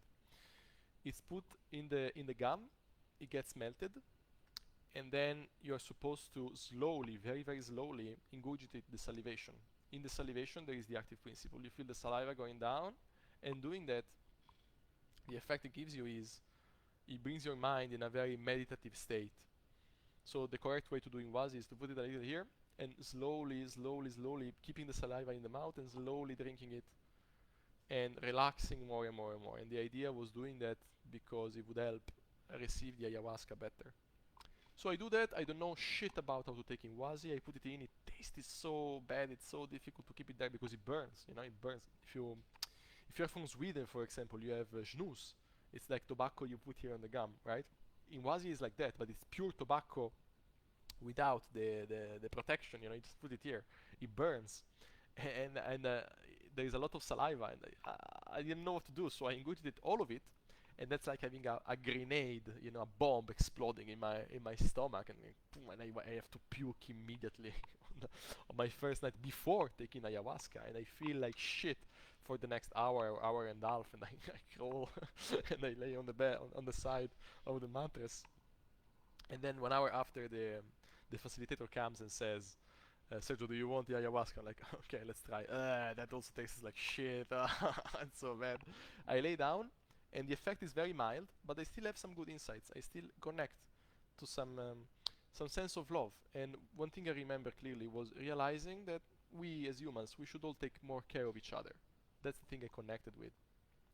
It was this sense of, yes, wanting to take care of stuff, and of others and of myself. Then, on the day after, during the retreat, I smoke bufo alvarius for the first time. And with bufo alvarius, I have a death experience. Meaning, I inhale it. I remember there was a guy saying, oh yeah, because bufo alvarius gives you ego death, so you gotta try. I'm like, okay, let's do it. I inhale it. I remember we were in a garden, the garden of the house. I inhale it, and in a matter of a few seconds, I feel like a sensation of death comes to me. Like from I don't know where in my unconscious there is this very bad sensation that I'm about to die that comes up. I was like, oh, so that's what it is about. And I have the distinct feeling that I am losing, like I'm spilling something warm from my hands. And the thing is, I am completely sharp and lucid. Like, I can see my hands and I can see what's going on, and I look at them and I feel like there is blood getting out of them. It's like I'm getting crucified. So, experientially, I feel this sensation of death coming, and I feel like life leaving my hands and then my arms and going to my heart, and everything. My life is leaving my body. That's what I feel. But rationally, I'm like, what the fuck is going on? I can process it rationally. I can think about it if I want, you know. And then a voice comes out of me, and the voice says, "I don't want to die. I don't." In Italian, "I don't want to die. I don't want to die. I don't want to die." Ah! And it's extremely painful to go through the entire thing. And then another voice comes in Italian. It's like, "I want to be free." And as I do that, as I say that, what I call a primordial scream comes out of me. It's a scream that comes from somewhere within me. It doesn't come from my lungs.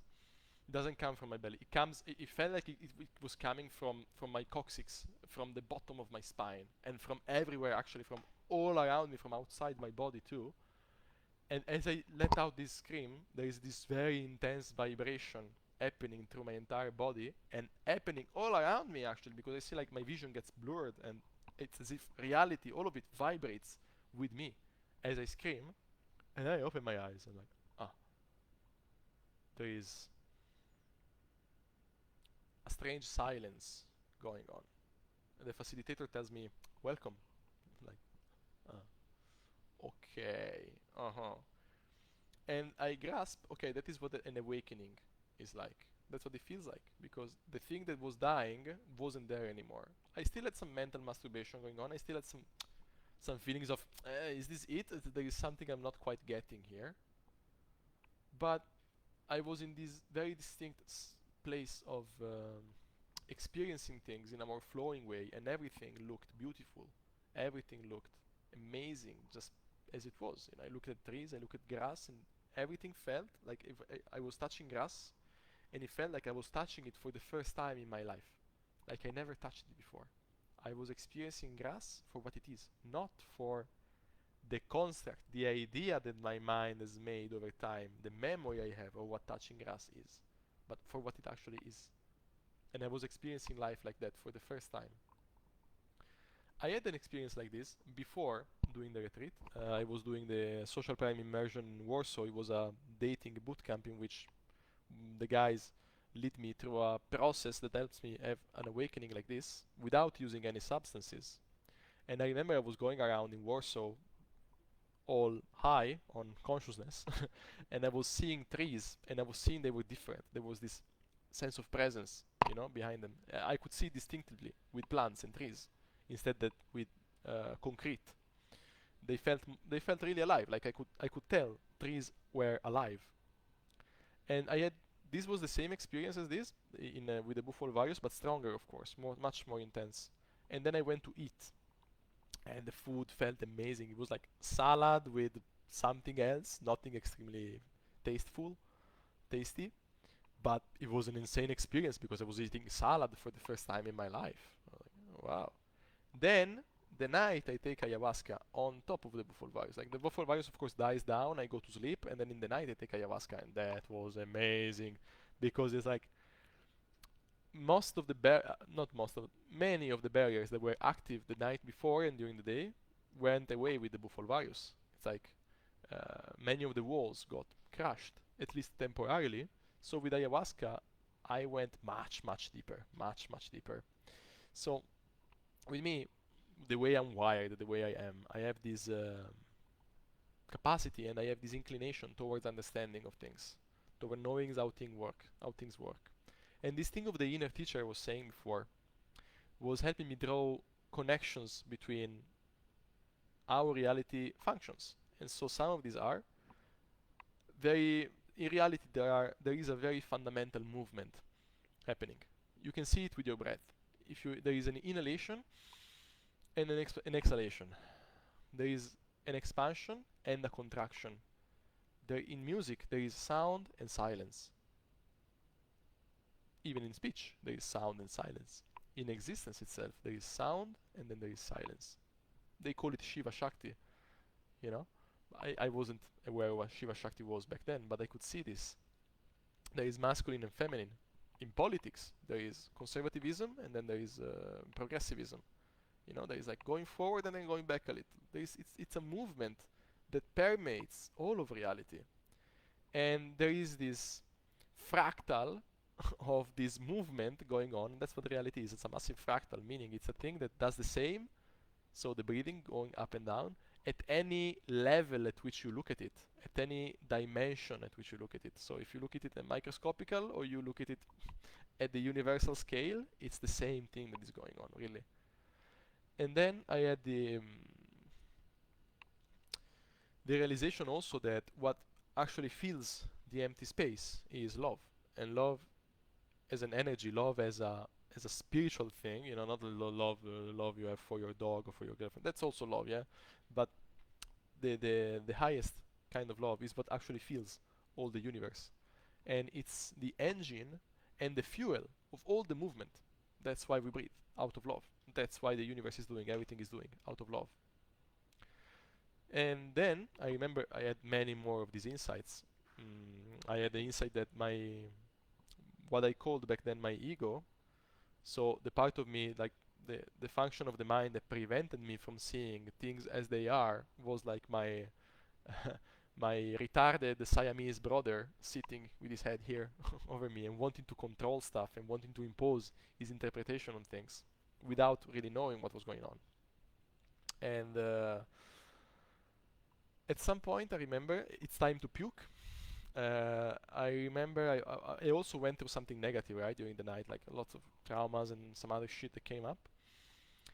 And I hear in my head the words, you know, the prayer you do in Christian tradition to the Lord. You pray like free me from evil or something like this. In Italian is liberaci dal male. It's like the last line of the prayer. And I hear something like that, like I want to be free of this evil, and then I puke.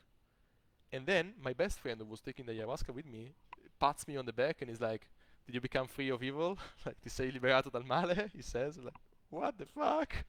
I was thinking it a couple seconds before. And so it was an amazing experience. And then there was time to dance, and I did it, and it was beautiful. I could feel very, very free in that experience. A couple things about puke I want to say. Some people are concerned about the fact that you puke on ayahuasca. You do, and that's good. You want to do that when it's time to do it. You don't want to be resisting the puke, because it's a liberation, it's a purge. And the puke, the vomit, if you look at it, it talks to you. It talks to you. It doesn't talk to you in Italian or in English, but it's like input can be received from it and insight can be derived from what it says. See it like you are letting out a part of you that doesn't serve you anymore. As you look at it outside of you after you puked it, you gain clear insight on what it is. And what is it you just got free from? You know, it could be a trauma, it could be some pain, it could be whatever. And so puking was amazing, was very, very liberating. And we will keep talking about puking later on, because I have more things to say. Like, I went in cycles with puking.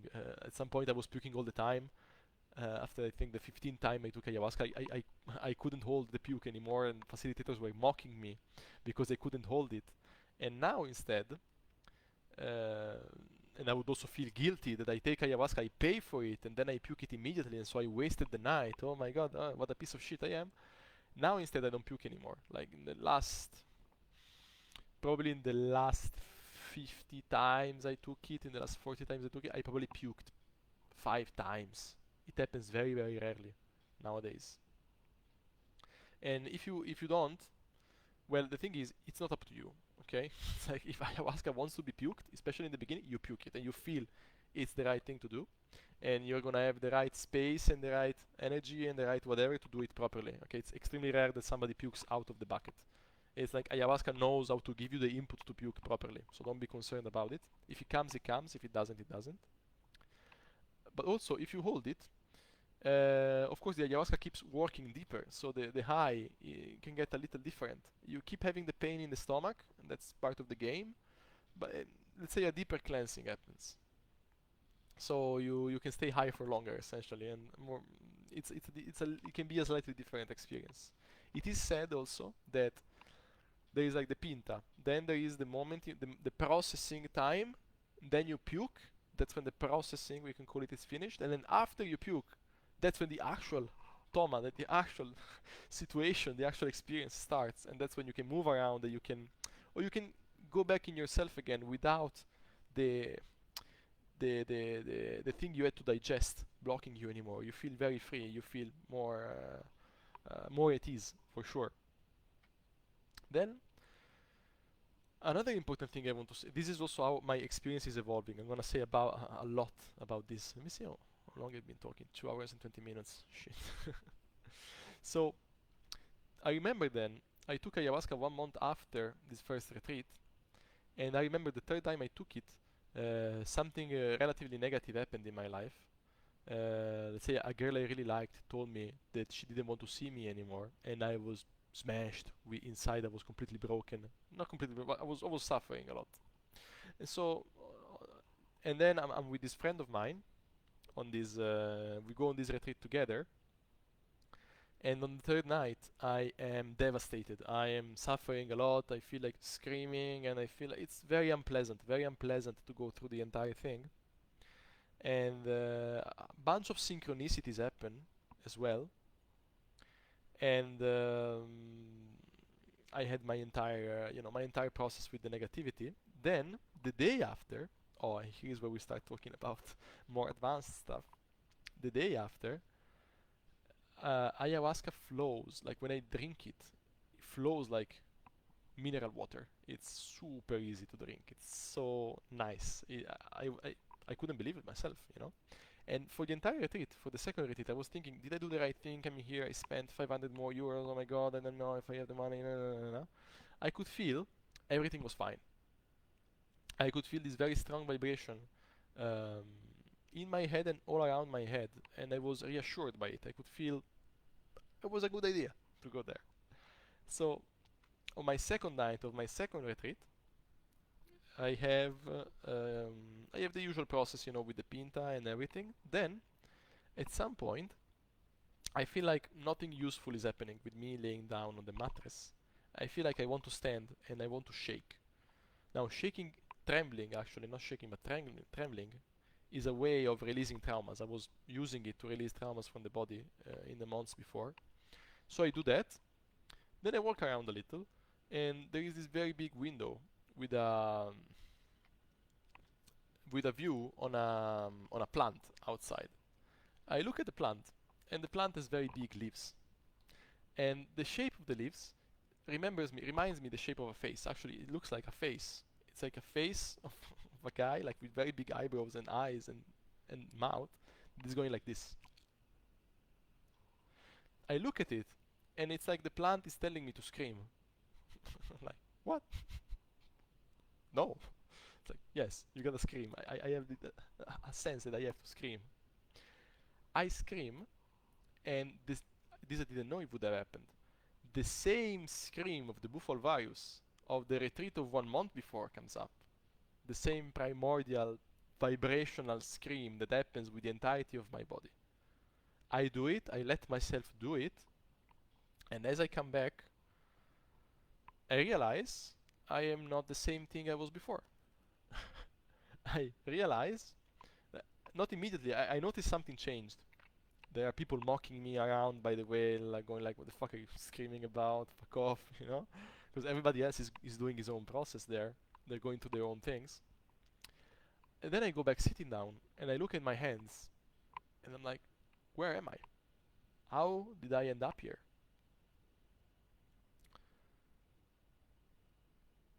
I realize I was in my body for the first time. it felt like I woke up after a very long sleep. After I don't know how long, I came back in my house and I light up the light and I'm like, what's going on here? How the fuck did I forget, by the way, that I wasn't here? How did I fall asleep in the first place? And I, I have the realization that I am not. I have never been this Sergio guy going to Barcelona and studying management, whatever I was doing, and doing all the things I was doing. I am not this human that is about will die one day. I am a different thing. I am some mysterious awareness, some mysterious thing that lives inside this body, but is not the body and is not the mind either. I am like the place where this body is happening. And I cannot die, nor I can disappear. I'm gonna be here forever. The thing I am is gonna stay forever. Is forever is. I am. This is the realization I have. Like, ah. So this is the awakening that all the teachers talk about. This is what is being mentioned in the spiritual work by everybody who wrote about it. It felt literally like awakening from a dream. And so I look at reality all around me and I have this deep sense of definitely that it is all me. There is only me. There is only I. Not I, Sergio, but this bigger I that isn't concerned about time and space and is actually everything, including the floor and including the roof and including everything else. There is only me. Some sadness comes up. Because like, oh, so everything, nothing is real then. It's all a dream. At the same time, oh, what a relief. It's only a dream. It's all a dream. Oh, thank God. Thank God. Which is me. It's all a dream. Oh, so I cannot really be worried about anything. And everything really happening in my life is still me interacting with myself. And a strong sensation is that existence all around me was cheering for me. Like I was an athlete scoring, you know, or I had achieved something that the walls wanted me to achieve, like the plant was there to remind me of that. I look at the floor and the floor is also there confirming that I did it, you know, and at the same time I can see me, this thing, this very fundamental thing I am in everything all around myself. And I'm like, oh shit. So I am everything. So life is also not about learning new stuff. Life is about remembering what I am. That's why the advice is know thyself. Because my self is everything. Okay, okay. And the realization is so clear. It's so evident that I have no doubt that's how things are. One thing that could have happened, it happened to some extent, was me doubting my own experience and be like, okay, am I going crazy with this? That's a legit doubt to have. Am I going crazy with this? Am I really perceiving the right thing? You remember the guy who was asking about the condition and yourself first, right? It's legit to think like that. But the deep sense of knowing, the deep sense of seeing things for what they are, was there. I was sure of the experience I was having. And I was sure that like the entirety of existence was just my instruction manual to get where I got. And to realize that I am the thing I am and I'm definitely not the story of Sergio doing whatever he did to get there. I remember my nose was clogged and I'm like, you know what? I'm the owner of this fucking house. It's me, the ruler, you know? What the fuck is going on here? Open the nose. And I can breathe all of a sudden. During the entire process I couldn't. I remember there was an entire process about my nose being stuck and why the fuck, and then there was a thing here preventing me from breathing, whatever. They go like, no, open. Ah. And I feel so free and I feel so well in my body. And I realized that I am literally everything. Like every person that has died, every bad thing that happened, every good thing that happened, that's all me. You know? And it's that's liberation. it's a sensation of ultimate freedom, of really knowing what I am. That's real knowledge. That's what you really want to know about yourself. And once that is known, all the worries are gone, because there is nothing to really worry about. It's only me. Then my friend is also there. I play with him. I tell him what I'm going through. And then the day after, there is integration, and there is a facilitator who is one of the most advanced facilitators in the organization. Now he left, and I didn't know him before. And during the night though, it's amazing, because during the night, as I was having this awakening, I remember I was laying down in the middle of the house, and I was contemplating what was going on, and how am I going to explain this to people all around me tomorrow in the integration. And did they ever even try to do this? I don't know. I'm not sure. Maybe I shouldn't be concerned about this. I don't know. And then a song starts, and the song is the translation in Spanish of a monologue by Osho that is about Suti, the disciple of Buddha who gets enlightened. And it describes the story of this guy meditating down a tree and contemplating the void until it clicks for him. He gets it. He achieves liberation. And as he achieves it, the entirety of existence cheers for him. And I was like, wow, that's exactly what is happening to me. Holy shit.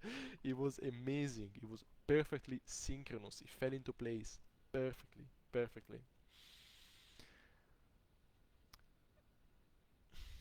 And so I just stay, and then I speak some things with my friend, and that was it. I remember I sent an audio message to myself on Telegram. I promised myself I wouldn't forget about this, and that was it. That was the thing I was after.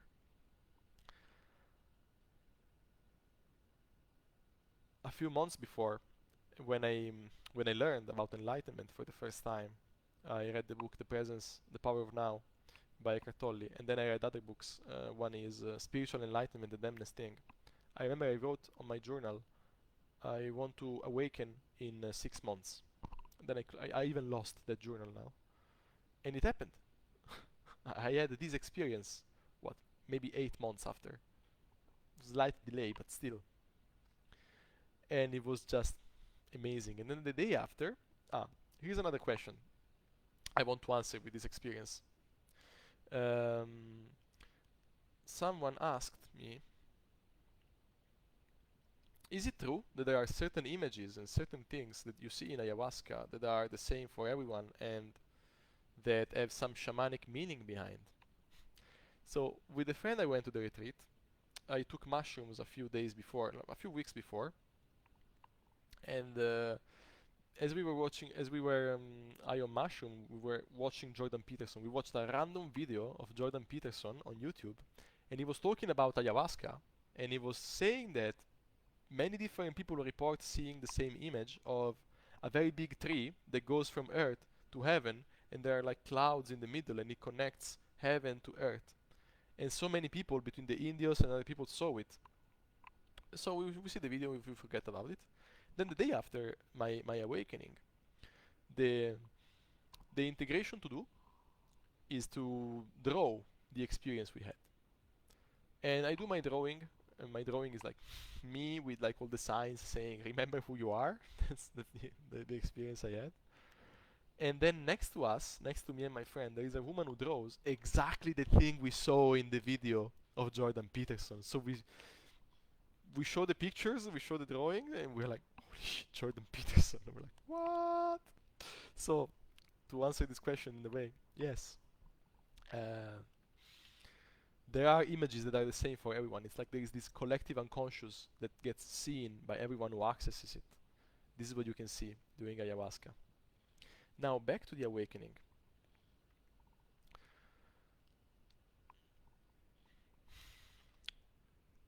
The experience is undescribable because it's like nothing you ever tried before. It's also like nothing like any other trip you have had. It's beyond the trip. An awakening is something that goes well beyond the senses, well beyond the mind, well beyond anything you know, anything you think you know. It's the unveiling of what actually is, of who you truly are, which is a mystery. The thing I am, even though sometimes I get good glimpses of it, I cannot really describe what it is. Putting words on it means containing it. It's impossible to catch it with words. It's flowing, you know. It's like as soon as you try to pinpoint it, you lose it. It can only be experienced in the moment. So then, of course, we can try. I can say I am this sort of awareness that is ever present and is aware of itself, and it is I am a dreamer in my own dream.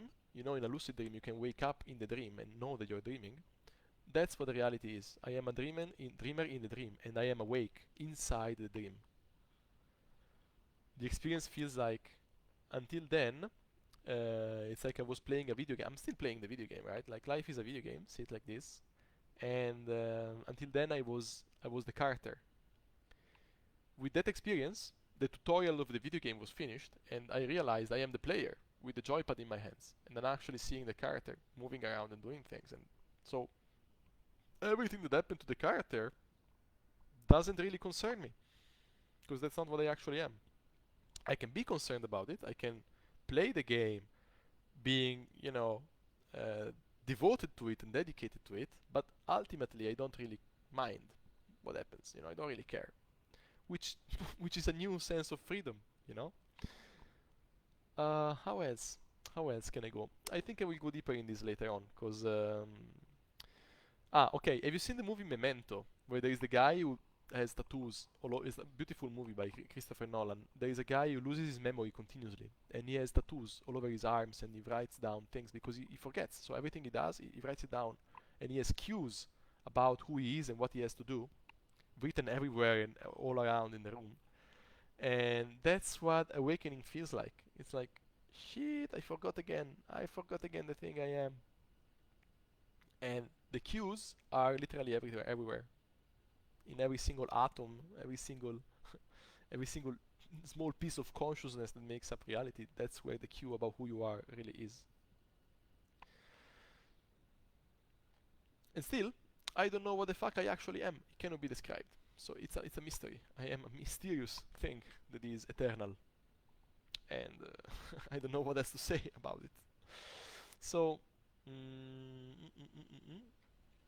one thing that is interesting is this. Okay, a guy asks, how do you make sure that you bring the changes that happen from entheogenic substances in your life? So how do you integrate, essentially? And if you have an experience like mine, like, it's super important to know how to do that, because it can be, it's not easy at all. And in fact, even though after this everything changed for me, because okay, I knew what I was, then of course I lost it again. I kind of forgot again, not in the same way as before, but I kind of I wasn't in God mode all the time. Let's say I forgot about it again, because even if you, let's say you have an experience, you see how it is, but then the mind pulls you back with its original structure. It pulls you back to being identified with, it pulls me back to being identified with Sergio living his life and having his drama and having his things. So you want to be careful, and you want to be smart, you want to be clever about bringing as much memory, as much integration as possible in your life. How do you do that? How do I make sure of that? So making sure is difficult. You cannot make sure. You can do your best to bring as much as possible of the experience in your life, but you cannot make sure. All right. Given this, there are many practices to do. Embodiment is the most important thing.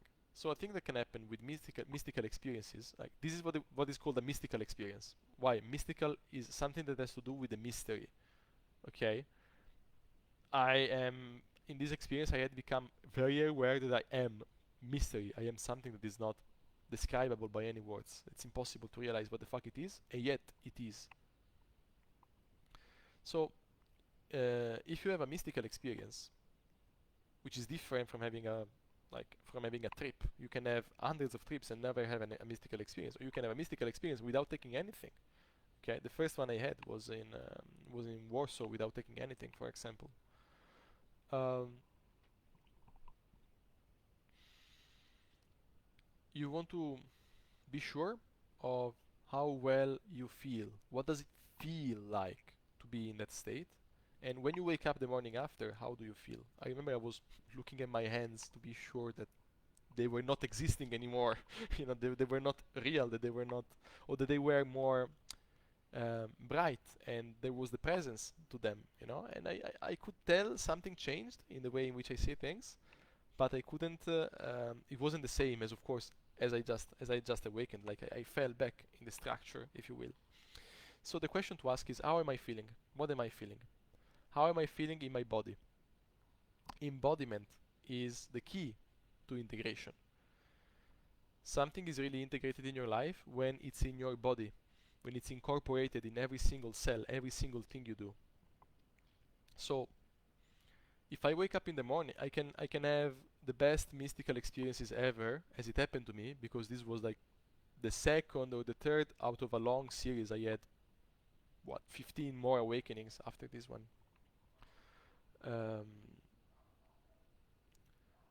But you can have all the awakenings you want. If you wake up in the morning and you feel like shit, you feel like you're depressed, you feel bad, there is something for you to look at. There is something to be aware of. And one danger of taking psychedelics is that a certain disconnection can happen from where you get very identified with the mind getting attached to the mystical experience, but here on earth you are not really, you're not living properly. You're being full of shit. You know, you go like, okay, I touched the height, and now I'm done with work. No, actually the work is about grounding yourself in what is, because the highest truth of all is what is here and now. It's not what you think is not what experience you had in the past, for good that it may have felt. It's what is here now for real. The mind is extremely good at building a new reality every time you smash it. It's like you do bufo alvarius, so you do ayahuasca, you have a very strong awakening, like it happened to me. I was extremely present to the reality of myself for a while, and then the mind takes the new information and builds a new fake reality out of it, giving me the impression that, oh, I am still awake, but actually no, this is just my mind upgraded. You know, it's like your mind is here, then you have a mystical experience, you break it, you stay here, slowly but surely your mind will go back here and will fool you once again. This is how it works. It's like the skin of a snake. There is no escape from this. It's just, that's what it does. And what is important is that you do a lot of spiritual work on your own. So for example, to embody what I do a process called letting go, in which I focus on the energies that are in my body, like where is the pain, why isn't my nose open. That's how I healed my nose, by the way. There is a post of me explaining about my nose on my Facebook feed. Go read it. So I'm like, okay, what am I feeling? What is unpleasant in my body? And then I go straight in the pain. I go exactly where it hurts the most with my awareness, and I stay with it and I listen to it. That's what liberates the body. That's what makes me feel more here and less concerned with pains coming from the past. You can journal. You can write down and bring to your memory again and again and again what the experience was. You can look at life as if it was a mirror of your internal convictions about yourself. Let's say, this is also another realization I had, I don't remember when, but the universe, what we call reality, is a collection of thoughts, like a dream, right? What is a dream? A dream is a space where anything you think becomes reality. If you are a lucid dreamer, you realize how just by thinking something, that thing can appear in a dream. Life, what we call life, is the same. The universe thinks stuff into reality, okay?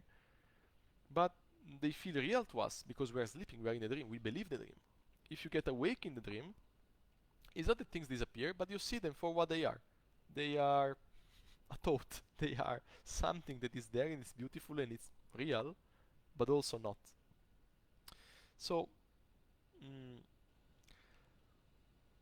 whatever manifests in your life is because you are thinking it at some level.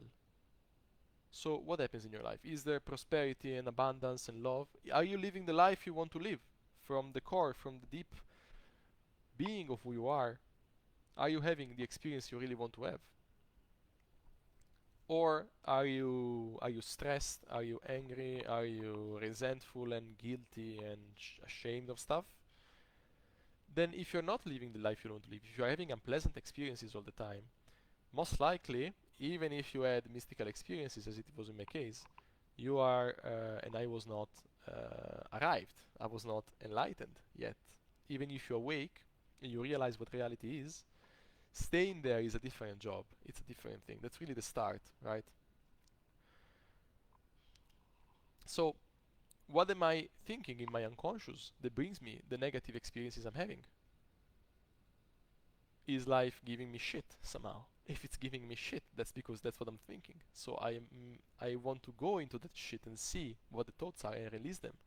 This is what I teach to my clients as well. I teach relationships. Why? Because relationships are a beautiful mirror and they are very fast at reflecting what you're thinking. Your partner reflects your thoughts to yourself quickly, very quickly, so that you can see what's going on inside of you thanks to the other person. So if you want to bring the change in your life, look at your relationships. Look at how your body reacts to things. Look at what kind of events take place. Because you can have taken all the ayahuasca you want, but your life can stay the same.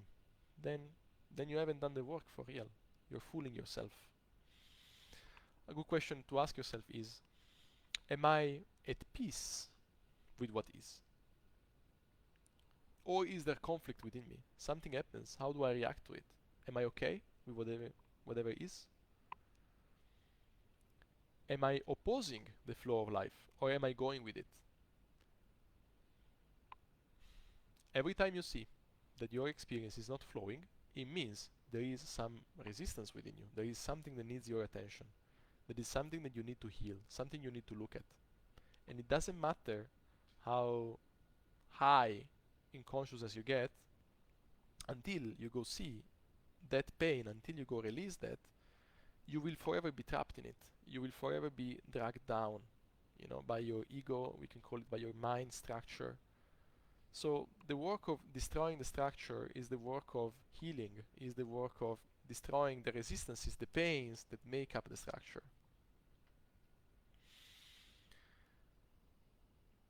It is your job to notice when these pains are active and to go into them willingly.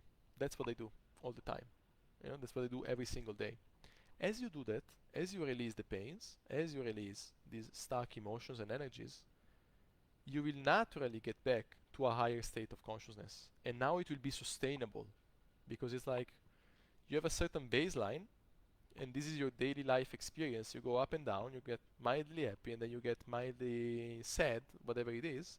Then you take some ayahuasca, you go very sad or terrified, or there is like, you can get sad and depressed, and then there is existential terror, and then there is like the worst thing written in your subconscious. There is death, as it was in my case. Then you can go up, there is unconditional love, and then there is the beauty of everything, and then there is consciousness, and oh shit, now I'm awake. Awesome. Everything is beautiful, everything is me, amazing. But if your baseline stays here, slowly but surely, you will get back here. You will be more aware. You will remember that you were here at some point. So you're gonna be like, what if you can be even more confused now, right? Because you're like, what? I'm God. Why is my life the way it is? So that's actually something I said during my first retreat in Italy.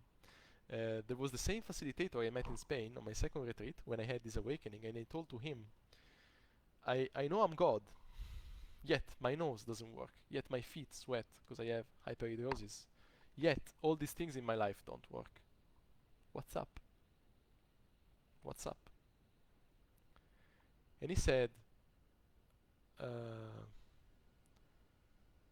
I don't remember what he said exactly to the question. I remember at some point he said, well, that's because you gotta stop hiding, Sergio, and you gotta start showing yourself for the luminous being that you are. I was like, what the fuck are you talking about? Give me solutions, give me answer. What does it even mean? Before I get there though, I want to say on the life started to change massively for me then, though. It's like mm, so many synchronicities started to happen. Like life started flowing more. Even if I was dragged down to the baseline went a little up for sure. And since I knew reality is not real, there was a sense of trust that came up. This is actually somebody asked me what is the biggest realization you had? What is the biggest thing you did? You had from ayahuasca, from all the psychedelics.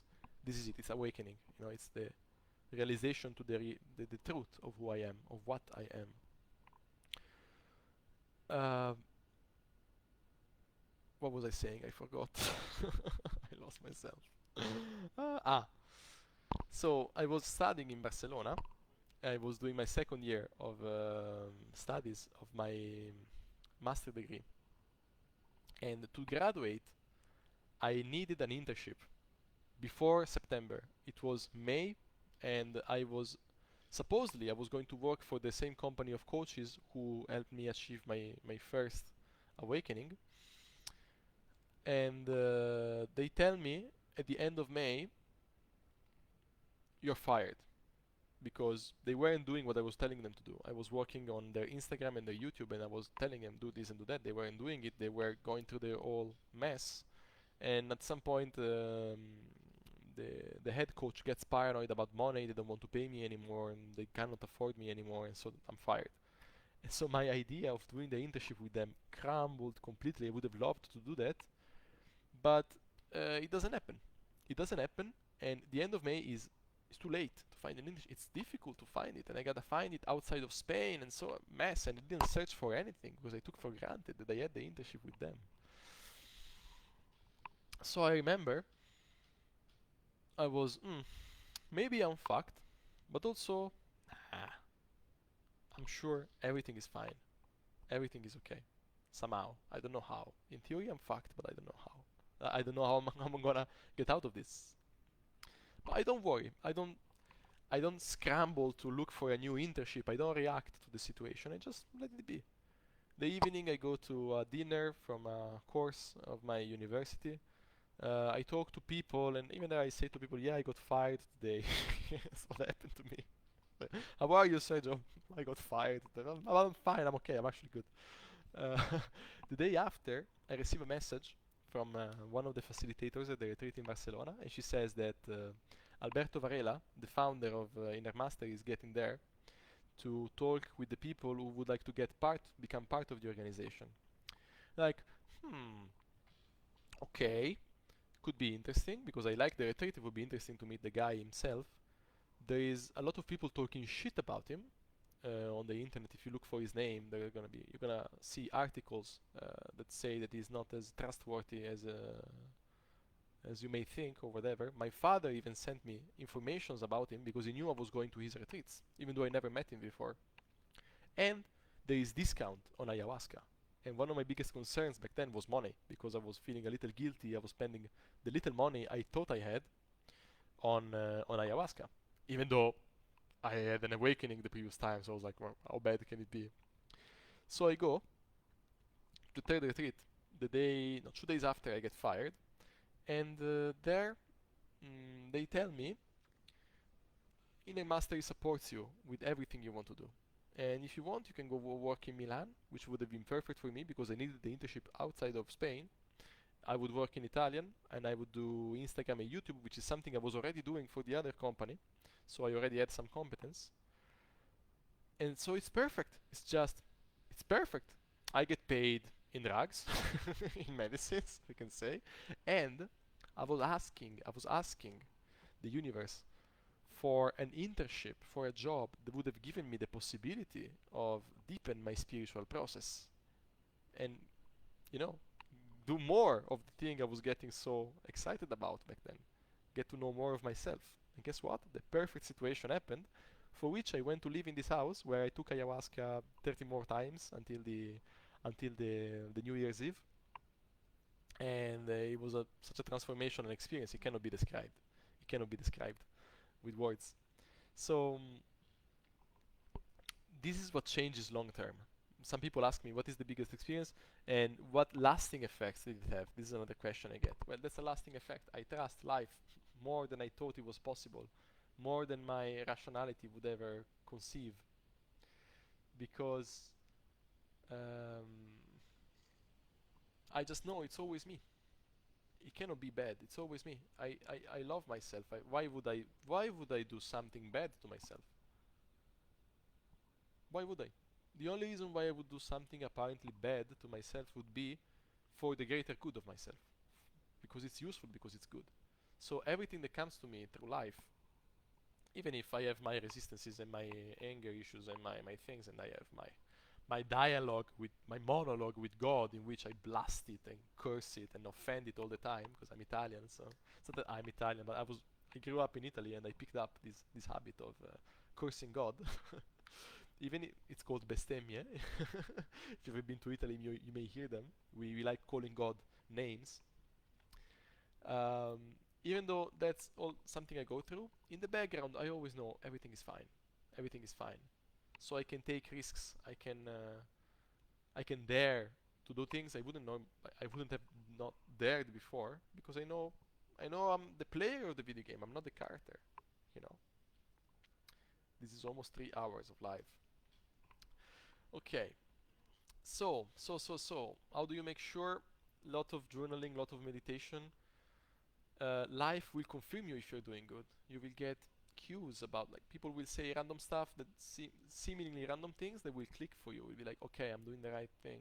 You will receive compliments, or you will receive comments from others that will say that's the right thing for you to do. Or other people will perceive your presence in a certain way and will react to it. Like, how are other people, even if they're not awake as you are, or even if they're not as spiritually advanced as you are, you will notice how others react. So I remember when I came home after Tunisia, because I went to Tunisia after New Year's Eve, the first New Year's Eve.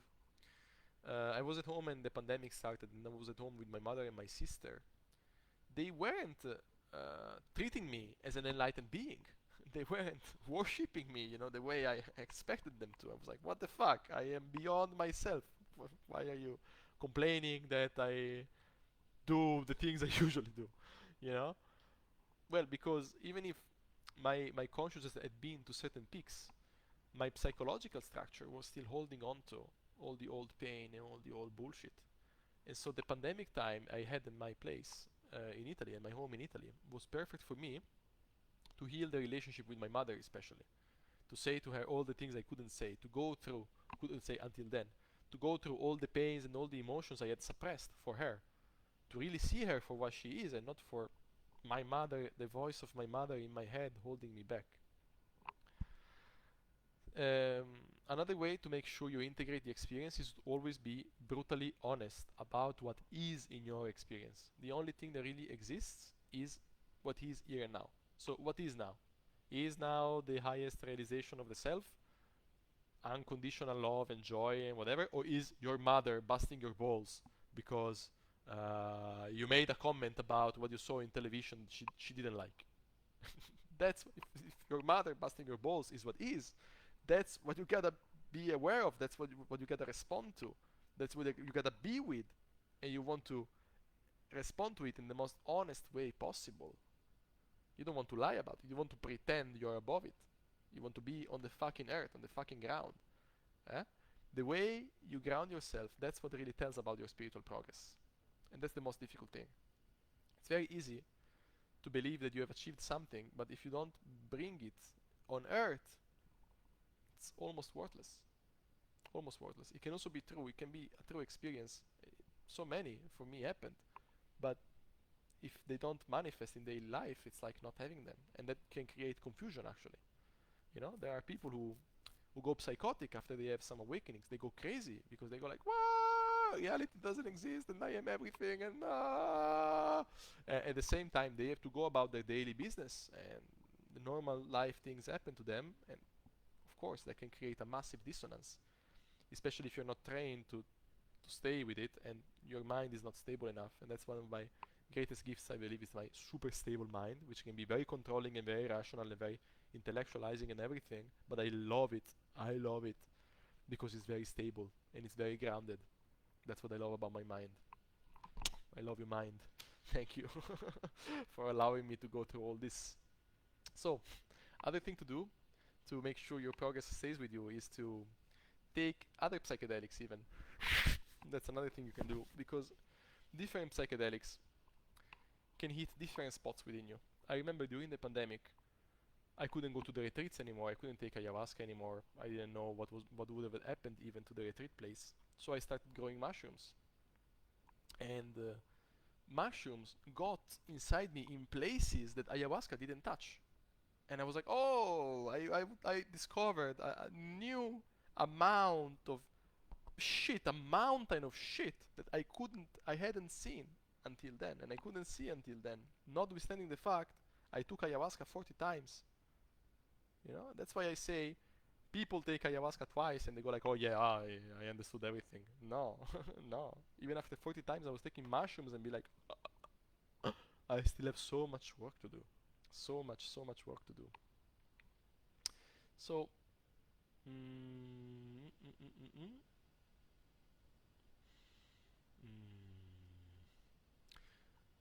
There is this sort of Dunning-Kruger effect happening in if you do spiritual work, for which people who haven't seen much and who haven't done much work believe they know everything.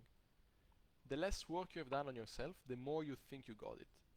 The more work you do, the highest the peaks you achieve, the more confusion and doubt can take place. To the point where I was awake, but very confused about everything, about why life was the way it was. So, what else did they want to say? Okay.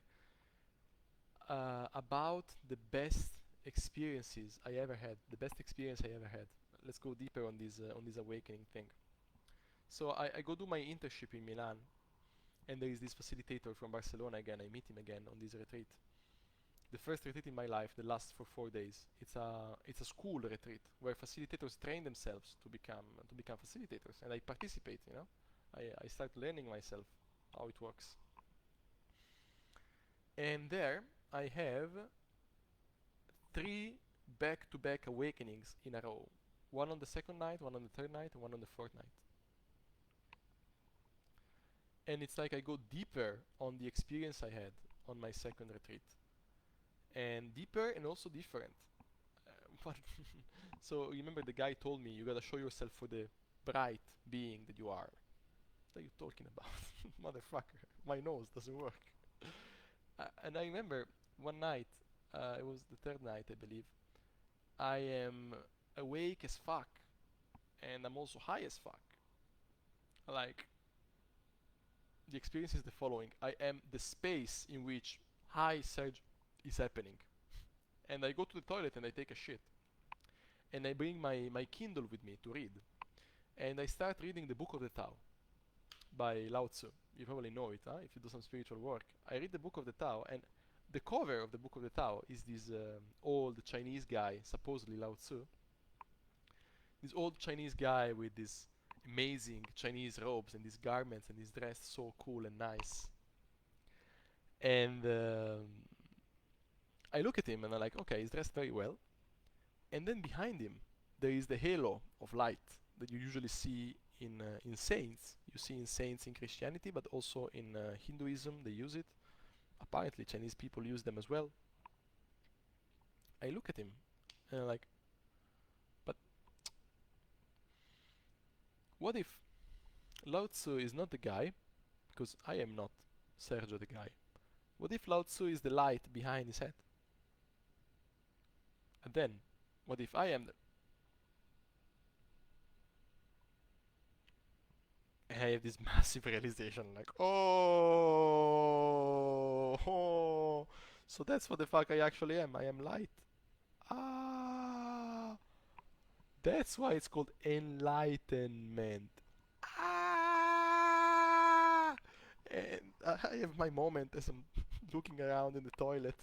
I'm digesting this insight, and then I remember it was another amazing thing was in the Book of the Tao, because then I started reading it. In the Book of the Tao, there is this passage that says, the Tao is so ancient, it comes before everything. It's the great ancestor of everything. I read it, I look around, and there is a bottle of shampoo in the shower next to me. I look at it and I'm like, the great ancestor of the shampoo bottle. And I see the presence that imbues the shampoo bottle. I'm like, and it's there. It's really, really there. It's not a shampoo bottle. That's God taking the shape of a shampoo bottle. Like, that was another insane experience. And then, during those days, I reached the highest peak of my consciousness ever. I get to the point where people, like I remember there was a woman. I was going downstairs. I was going to eat outside, and this woman sees me, and she's like, "Sergio, you are so luminous." Like she says in Italian, "Sei così." She for a moment like you're so, and she's looking for the word to say, and I'm looking at her. You're so luminous. Sei così luminoso. I'm like, she's noticing as well. I'm onto something. I'm onto something here. Okay. And of course, I don't see myself, but other people see me like that. My friends come from my hometown, and they also notice something is different. And in my personal, like in my direct experience, I feel like I am very, very present. I am very much with the flow of everything. Nothing can phase me. I am so much at peace, and life is so peaceful. Everything is so beautiful, and everything flows effortlessly. Everything is a little miracle happening, and I can enjoy it so much, even just walking or eating or doing anything. So I sit down at the table where the lunch was happening, and there is this guy.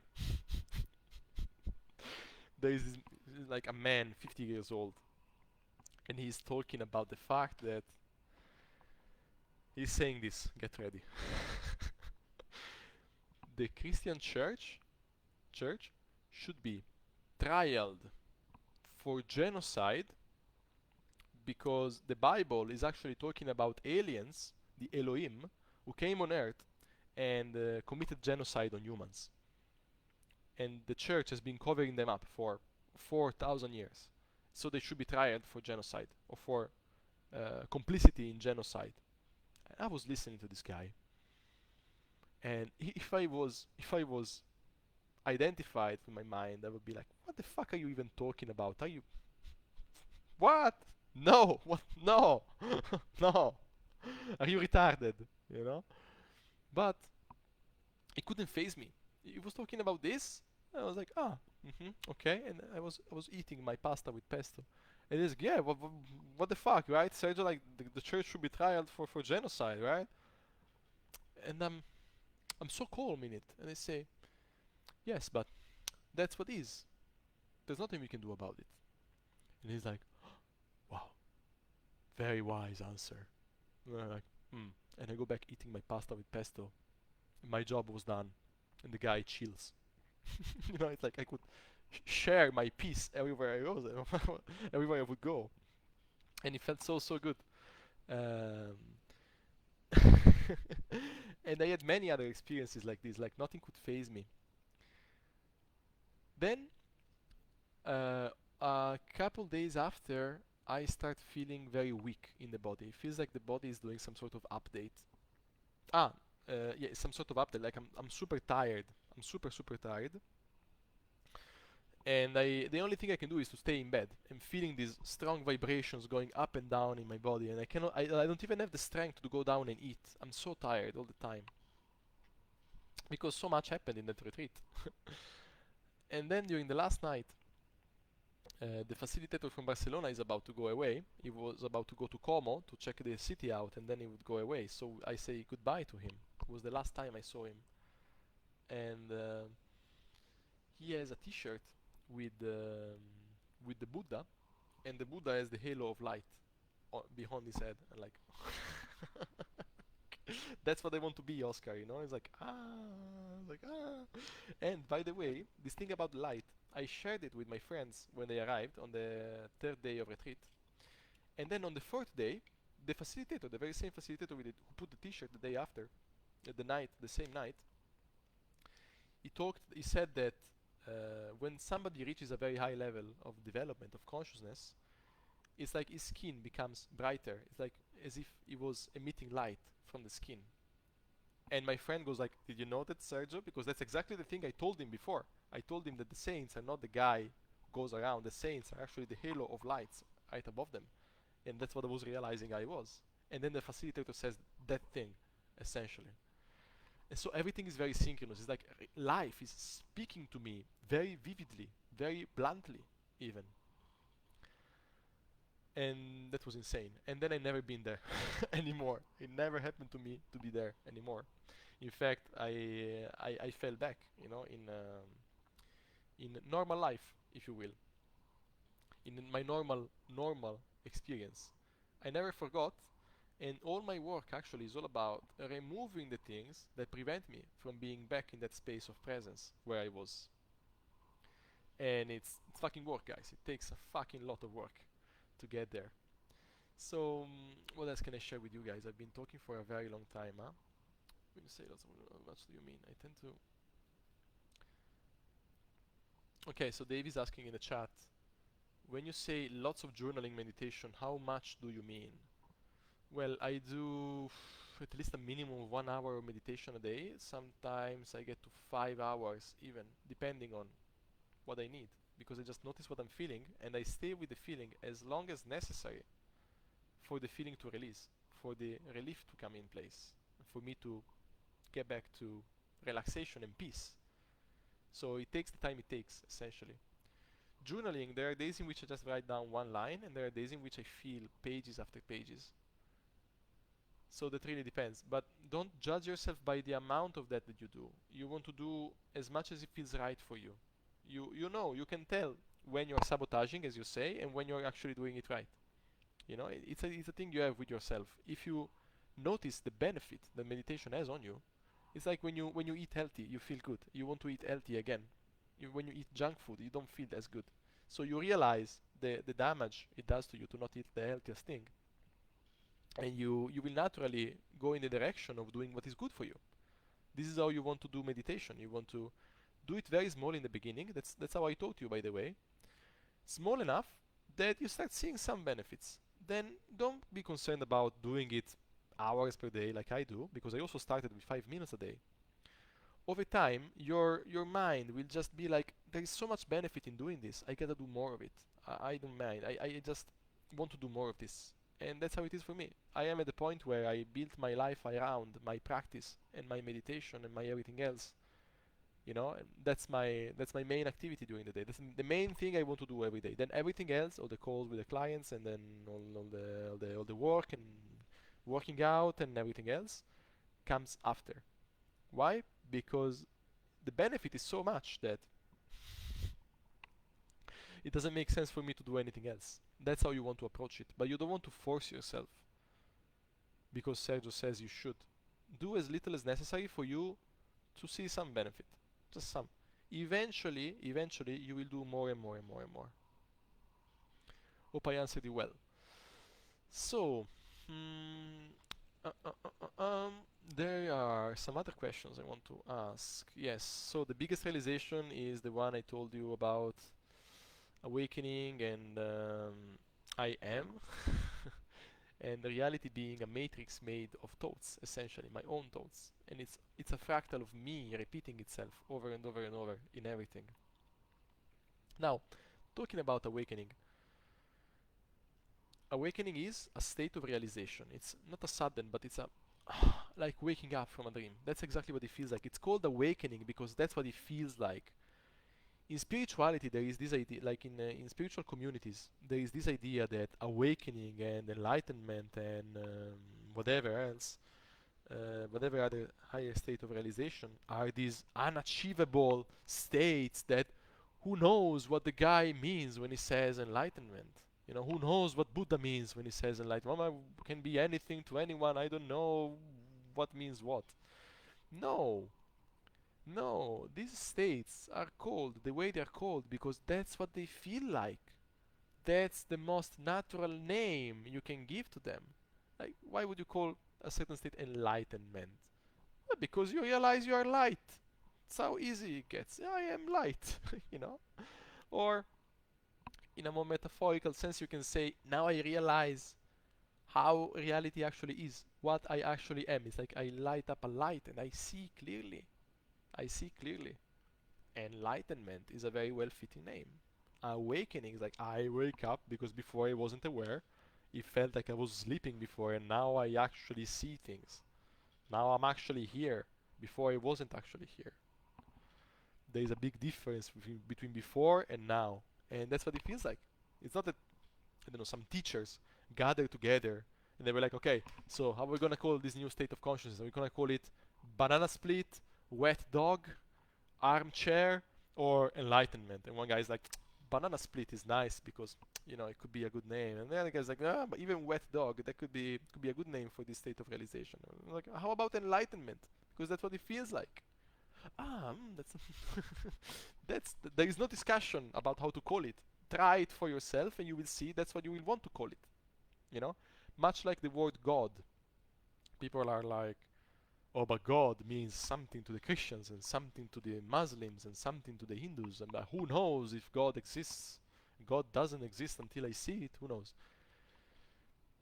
Do enough self-investigation, do enough awareness work, do enough psychedelics maybe, and you will get to the point where you will have an experience that you will want to call God.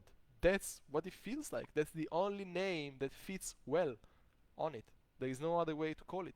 That's the only proper way that feels correct to call consciousness, or the totality of the universe, or the Tao, or the Logos. Okay? These are all names that have been given to it. The flow of life. You can call it God because that's what it actually is. It's the thing that makes up everything else. How else you want to call it? And then, talking about God, on my retreat, in the first retreat I had in Italy, I smoked bufo alvarius as well at some point, and I had the most profound realization on bufo alvarius ever. Like for a moment, I become the entirety of existence, looking at itself and laughing.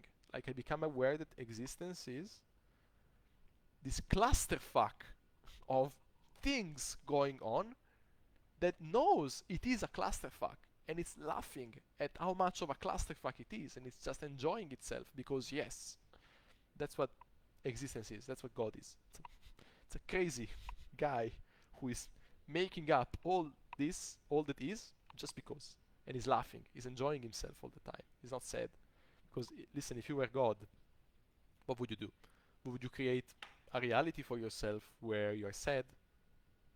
Maybe, but it's not smart, right? You would be happy all the time. You would be having orgasms all the time. You would be loving yourself all the time. That's what you would be doing.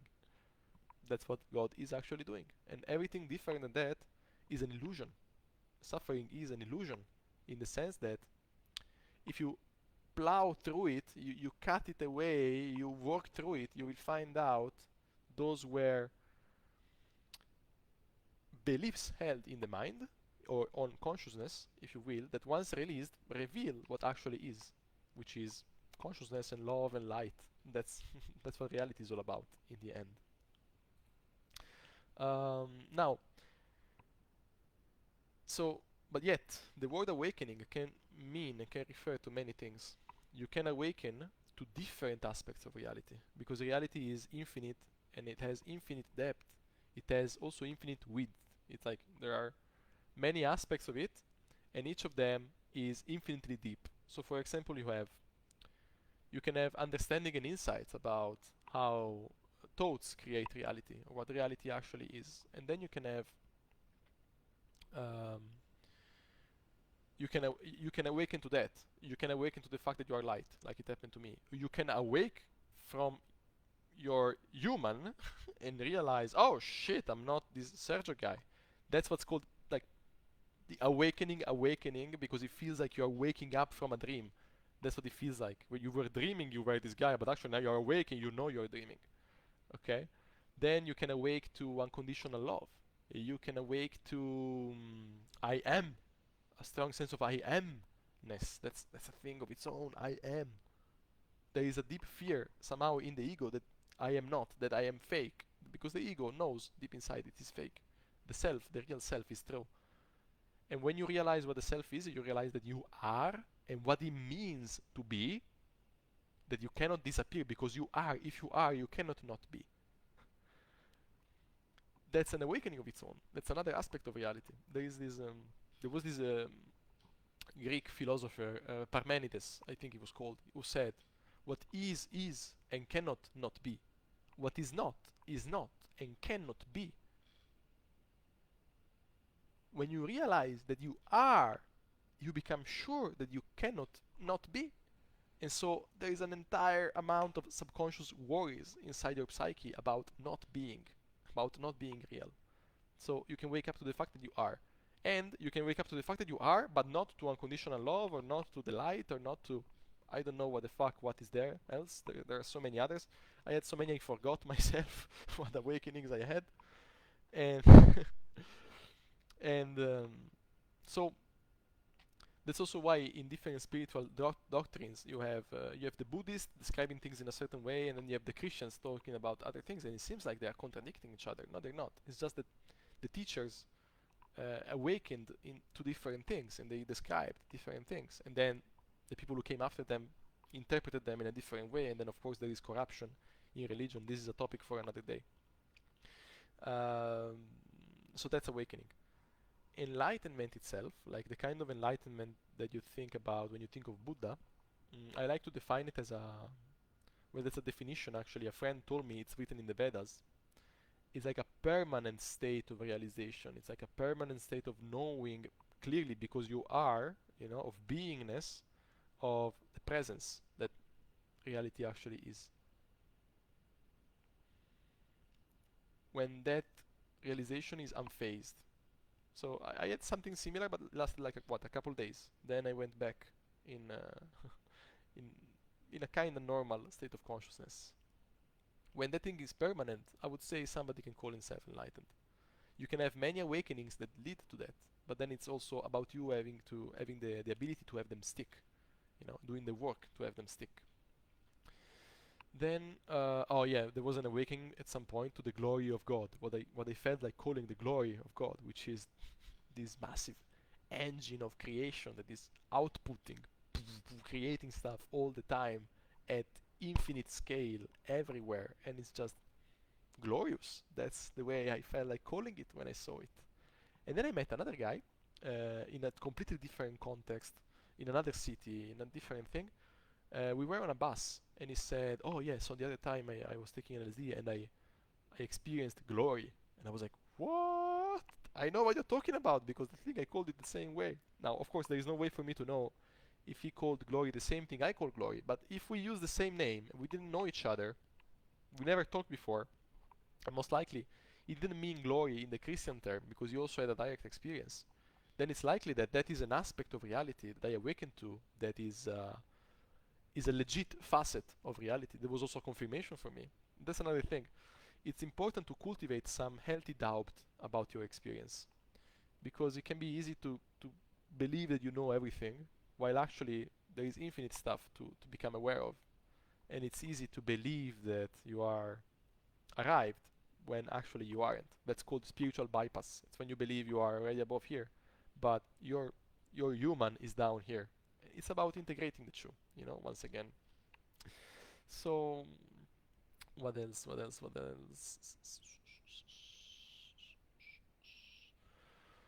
Okay.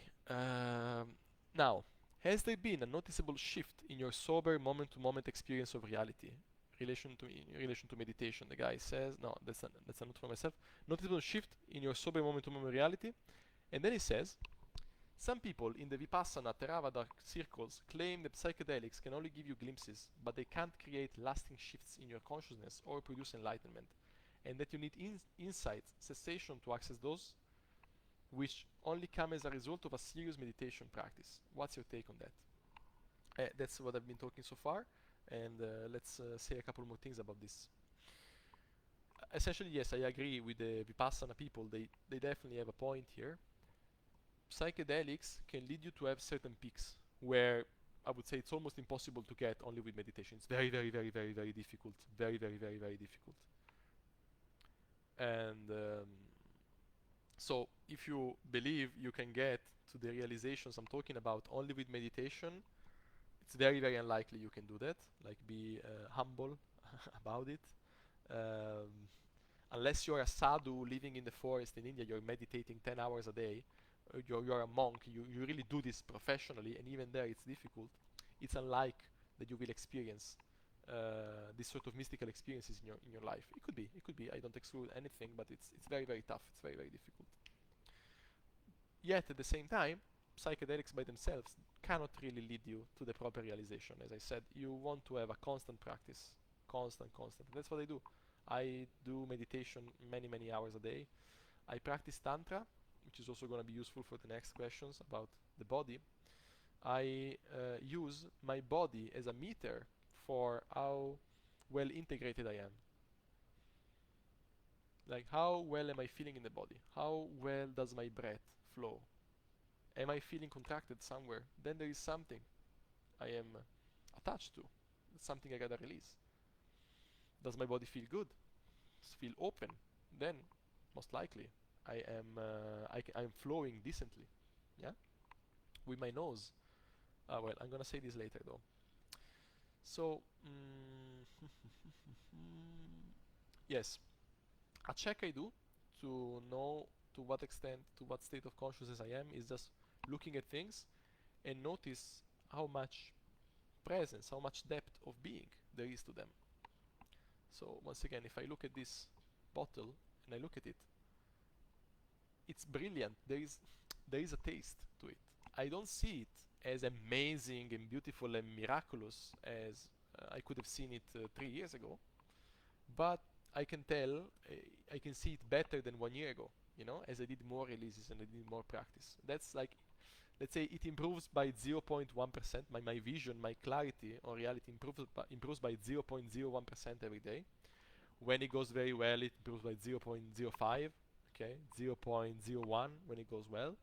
Day by day, I move up and up and up and up and up and up. And eventually, hopefully, I will be back to the state I experienced 3 years ago.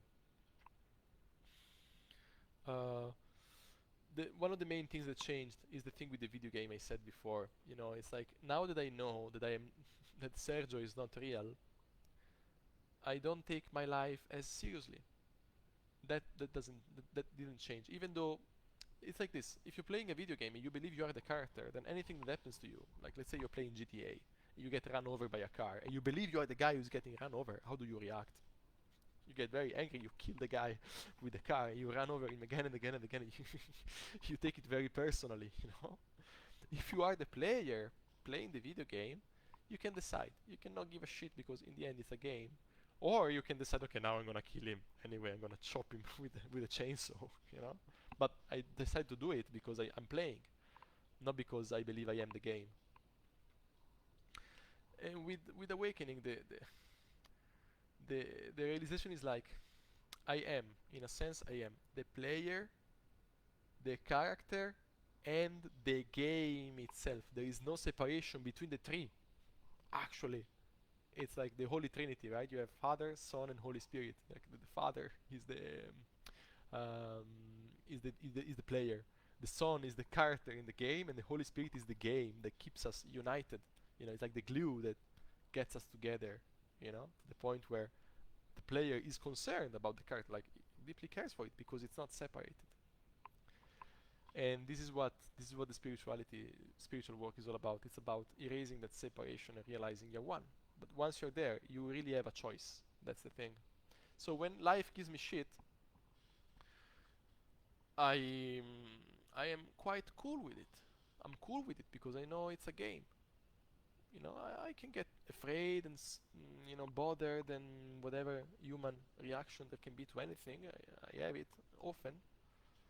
But in the end, I know it's not serious. I know it's a game. So, yes. Mhm. I believe the greatest, like the important achievement here is to be in presence, is to be in what is right now and enjoy life as it is. To the point where you don't want to chase the highs. To the point where even drinking some water actually feels amazing because that's what life is in the moment.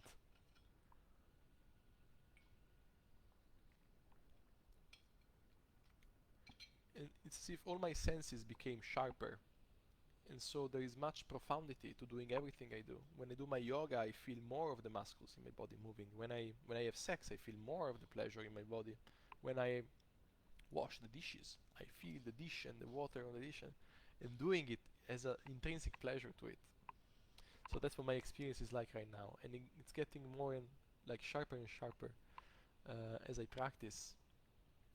But once again, psychedelics don't substitute the practice, not at all.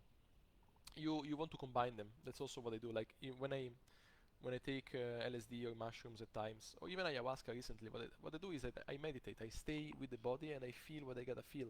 That's also how my experience changed. When I went back to doing retreats after the like during the pandemic, it was more or less during the pandemic, like after the lockdown, my relationship to ayahuasca changed because instead of being more like insightful and intellectual, I was just staying in the body. The only thing I was concerned was, where is the pain in my body? I want to heal that. I don't care to realize stuff. If I cannot breathe, what the fuck do I care about that, right?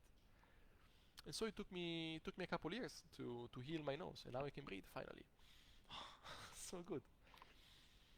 It's so good. Next thing is gonna be healing my feet. Mm, mm, mm, mm, mm, mm.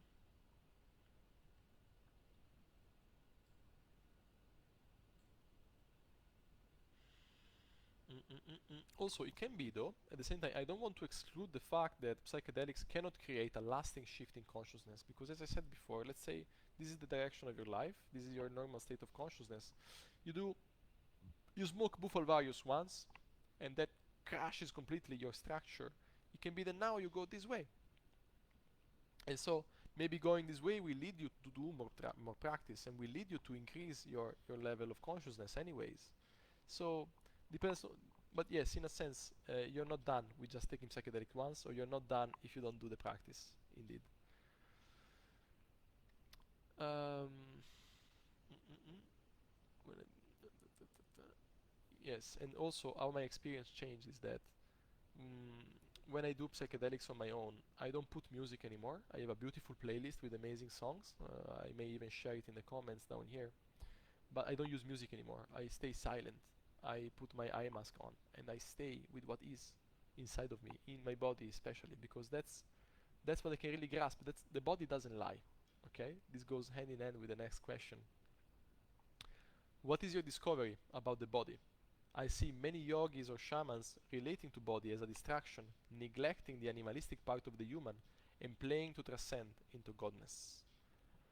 So my discovery is that the body is here for a reason, and it's actually an extremely useful tool to transcend whatever we have to transcend.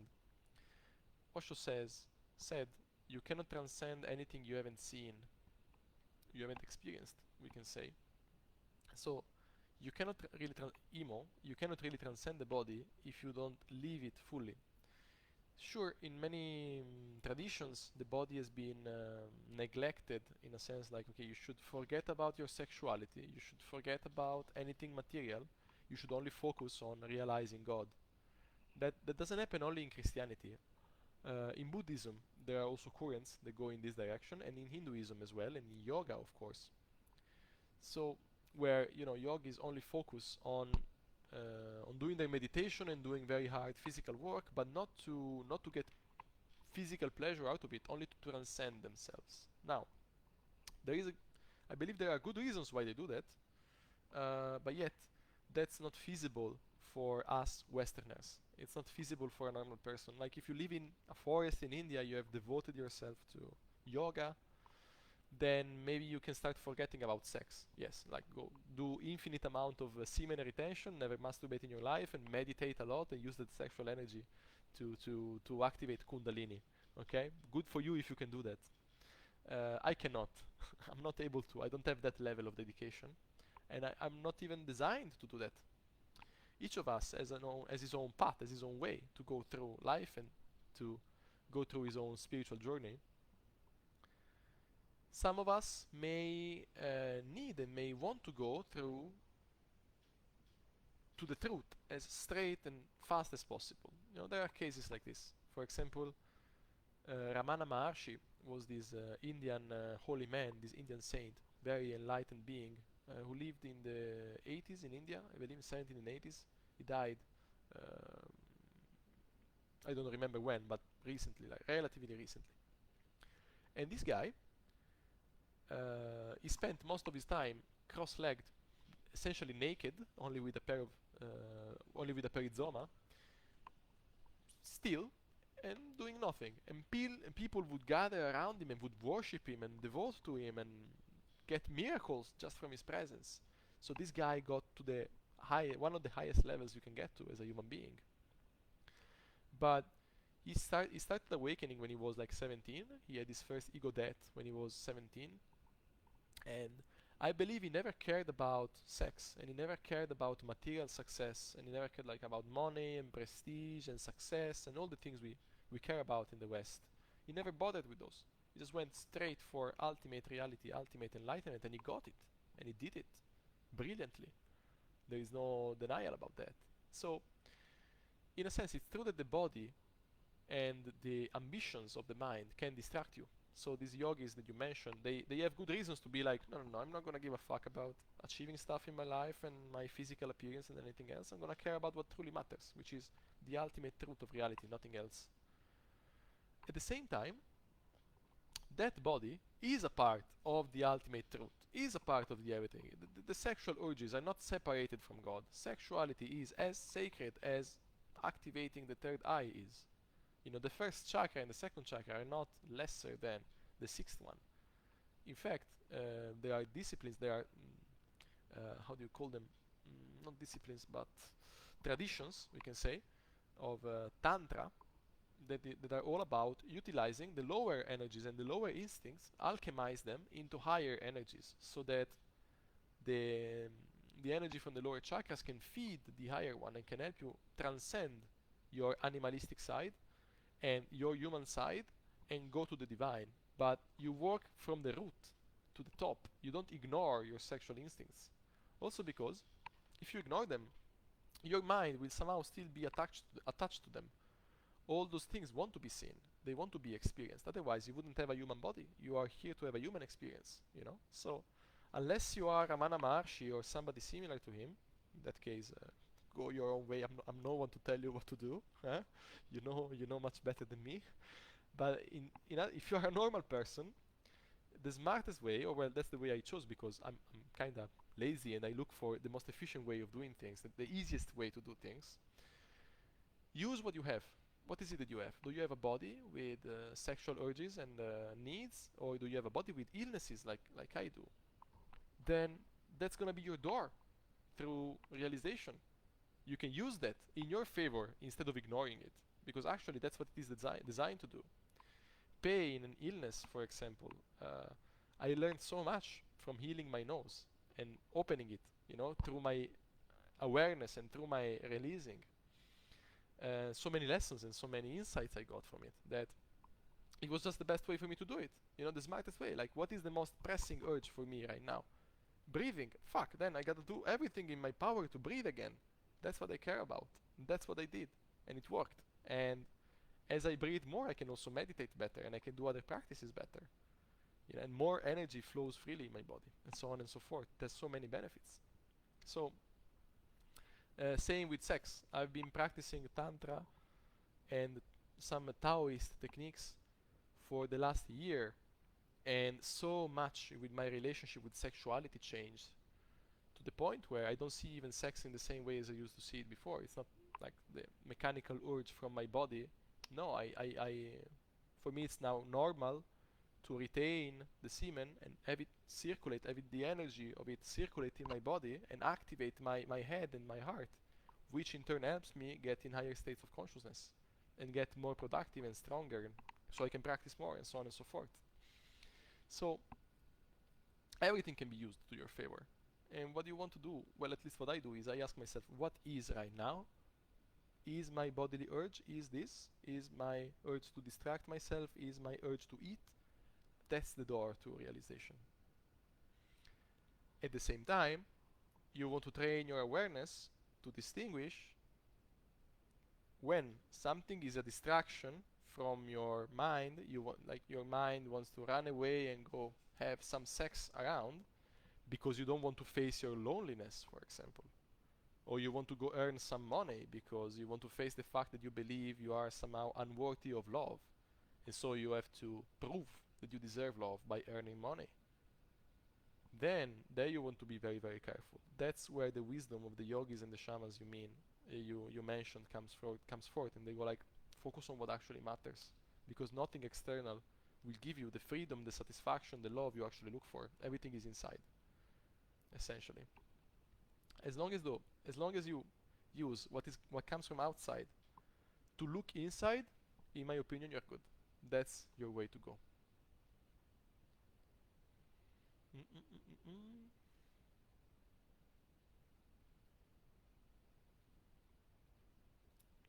Yeah, the way I like to see it is like some sort of jujitsu that I do with life, where something comes to me, anger comes to me, and then I take it and I turn it on its back, and I use it to alchemize it into some higher energy, or to release it so that my mind is more at peace. Or I use events that happen in my life. Like something happens, and it makes me angry. So I stay with the anger, and I let it do whatever it wants to do within me until it's gone, until it teaches me everything it has to teach me. And then I'm done. I'm not gonna get angry anymore for the same thing. And then the body itself can be used to have mystical experiences. Like, what are Shaolin monks doing? They do kung fu 6 hours a day, 8 hours a day. What for? To break their mind to the point where they break free of it and they realize that it's not a guy doing kung fu, it's consciousness holding a guy doing kung fu within it. That's what kung fu is all about, you know? Or tai chi, or any other sport that is aimed at some higher aim, let's say. Yoga, hatha yoga as well, that's what it's done for, you know? So one thing you want to be careful is just be aware, just know what game you're playing. So this is an example I like to make with yoga, with hatha yoga, physical yoga. So many people, especially in the West, they do yoga and they believe that yoga is something you do to be healthy and to be fit. Which is. Those are benefits you gain from doing physical yoga, but that's not what yoga is all about. Yoga is about getting you to enlightenment. That's what it is. That's what it was designed for. And so many people don't even know it, don't even conceive it, because of course, even if you start conceiving enlightenment, you start thinking about it, all the lies you tell to yourself about your life, they will have to crumble. Your entire sense of identity will have to crumble. You have to die at some point. This is what it takes if you want to realize who you are. That's not something everybody wants to do, okay, and that's respectable. That's not what everybody is supposed to want. At the same time, there is ignorance about the topic. So if you're doing yoga and you don't know what yoga is for, and I met so many yoga teachers who are like, they are able to do handstands and do all crazy shit, and I'm like, okay, but why are you doing yoga? Oh, to feel good. Okay, but do you ever meditate? No, if I meditate now for 5 minutes, I cannot be that, my mind wanders too much. They're like, what are you doing yoga for in the end, right? If you know what it is about, and you consciously decide, I don't care, I want to use my body to enjoy it. I want to enjoy the pleasure, I want to enjoy the physicality, I want to enjoy earning success, earning money and success and so on, then you know you're doing it, but you know that's not the ultimate thing you want. That's not the self-realization. That's not the end game, you know? So, it's very good you enjoy your body, you stay with the body, be sure you're not getting stuck in the body. That's the risk that those yogis and shamans you mentioned are bringing up when they say forget about the body and just focus on what's true. It's this. So yes, in the end, if you want to stop at being healthy with your practice, or you want to stop at having a lot of sex or having a lot of money, it's fine. But you are aware that there are other possibilities. It's like with drugs, you know. Before we were talking about drugs. With drugs, people confuse the object, like drug itself, with the cause of the misuse of the drug. It's like you say, oh, drug give addiction, because there are people who are addicted, and then drug is the cause of addiction, and drugs should be banned. No, there is nothing wrong about drugs by themselves. The problem is the person who is addicted and then uses the drug to cope with some internal sense of lack. So the cause of the problem is somewhere else. The issue is not the drug itself, it's the use you make of it. For me, with the body, the same thing happens. Like, some people say the body is the problem, forget about the body.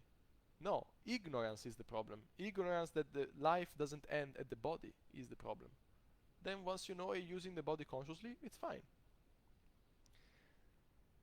Then healing also, it's a thing I dedicate myself a lot to, but at the same time healing is not the point.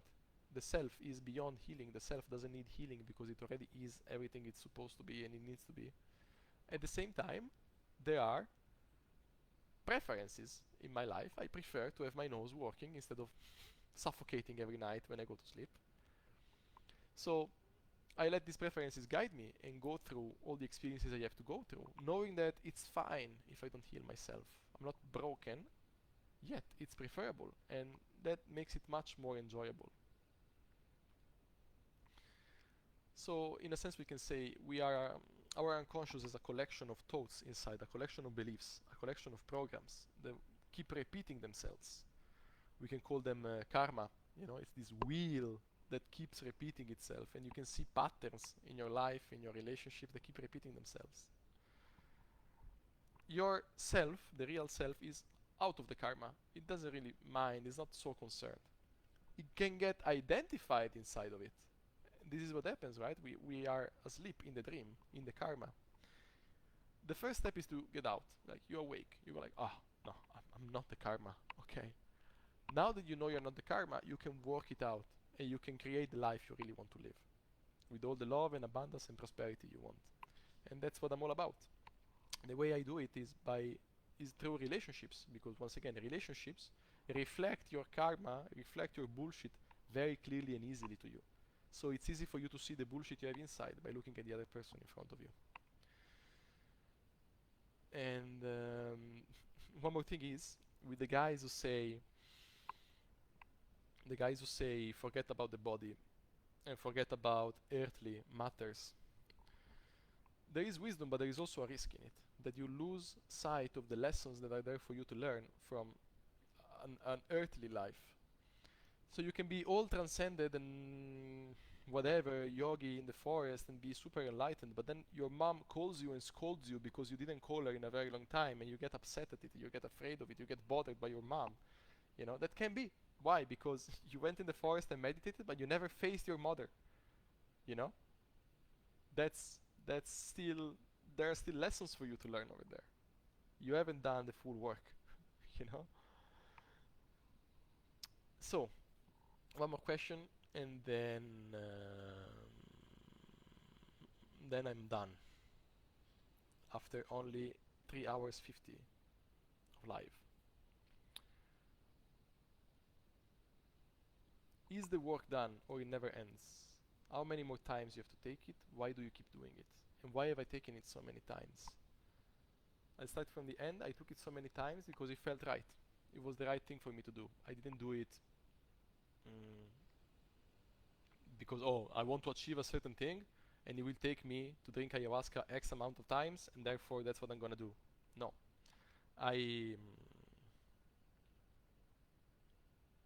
It happened to me. I found myself in the situation where it felt right to do it, and I did it.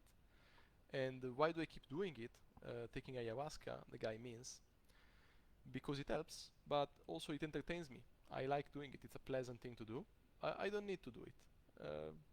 Usually now there are many months that pass from taking it one time and taking it the other, and I see myself not taking it at all in a while from now. Is the work done, or it never ends? It never ends. The work never ever ends. Depends on you where you want to stop. If you just want to live a happier life, you can stop earlier than me. If you want to see what's up with life, like I want to see really what is the depth of my being and where it's over, then it really never ends, because I am an infinite thing to see. And with this, I close the live. Let me see if there are more questions.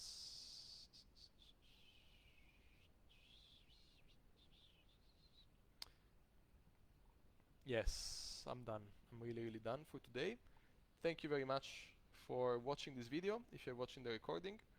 And yeah, you can also leave comments down here, and I will come back to answer the questions. Have a beautiful life. Bye.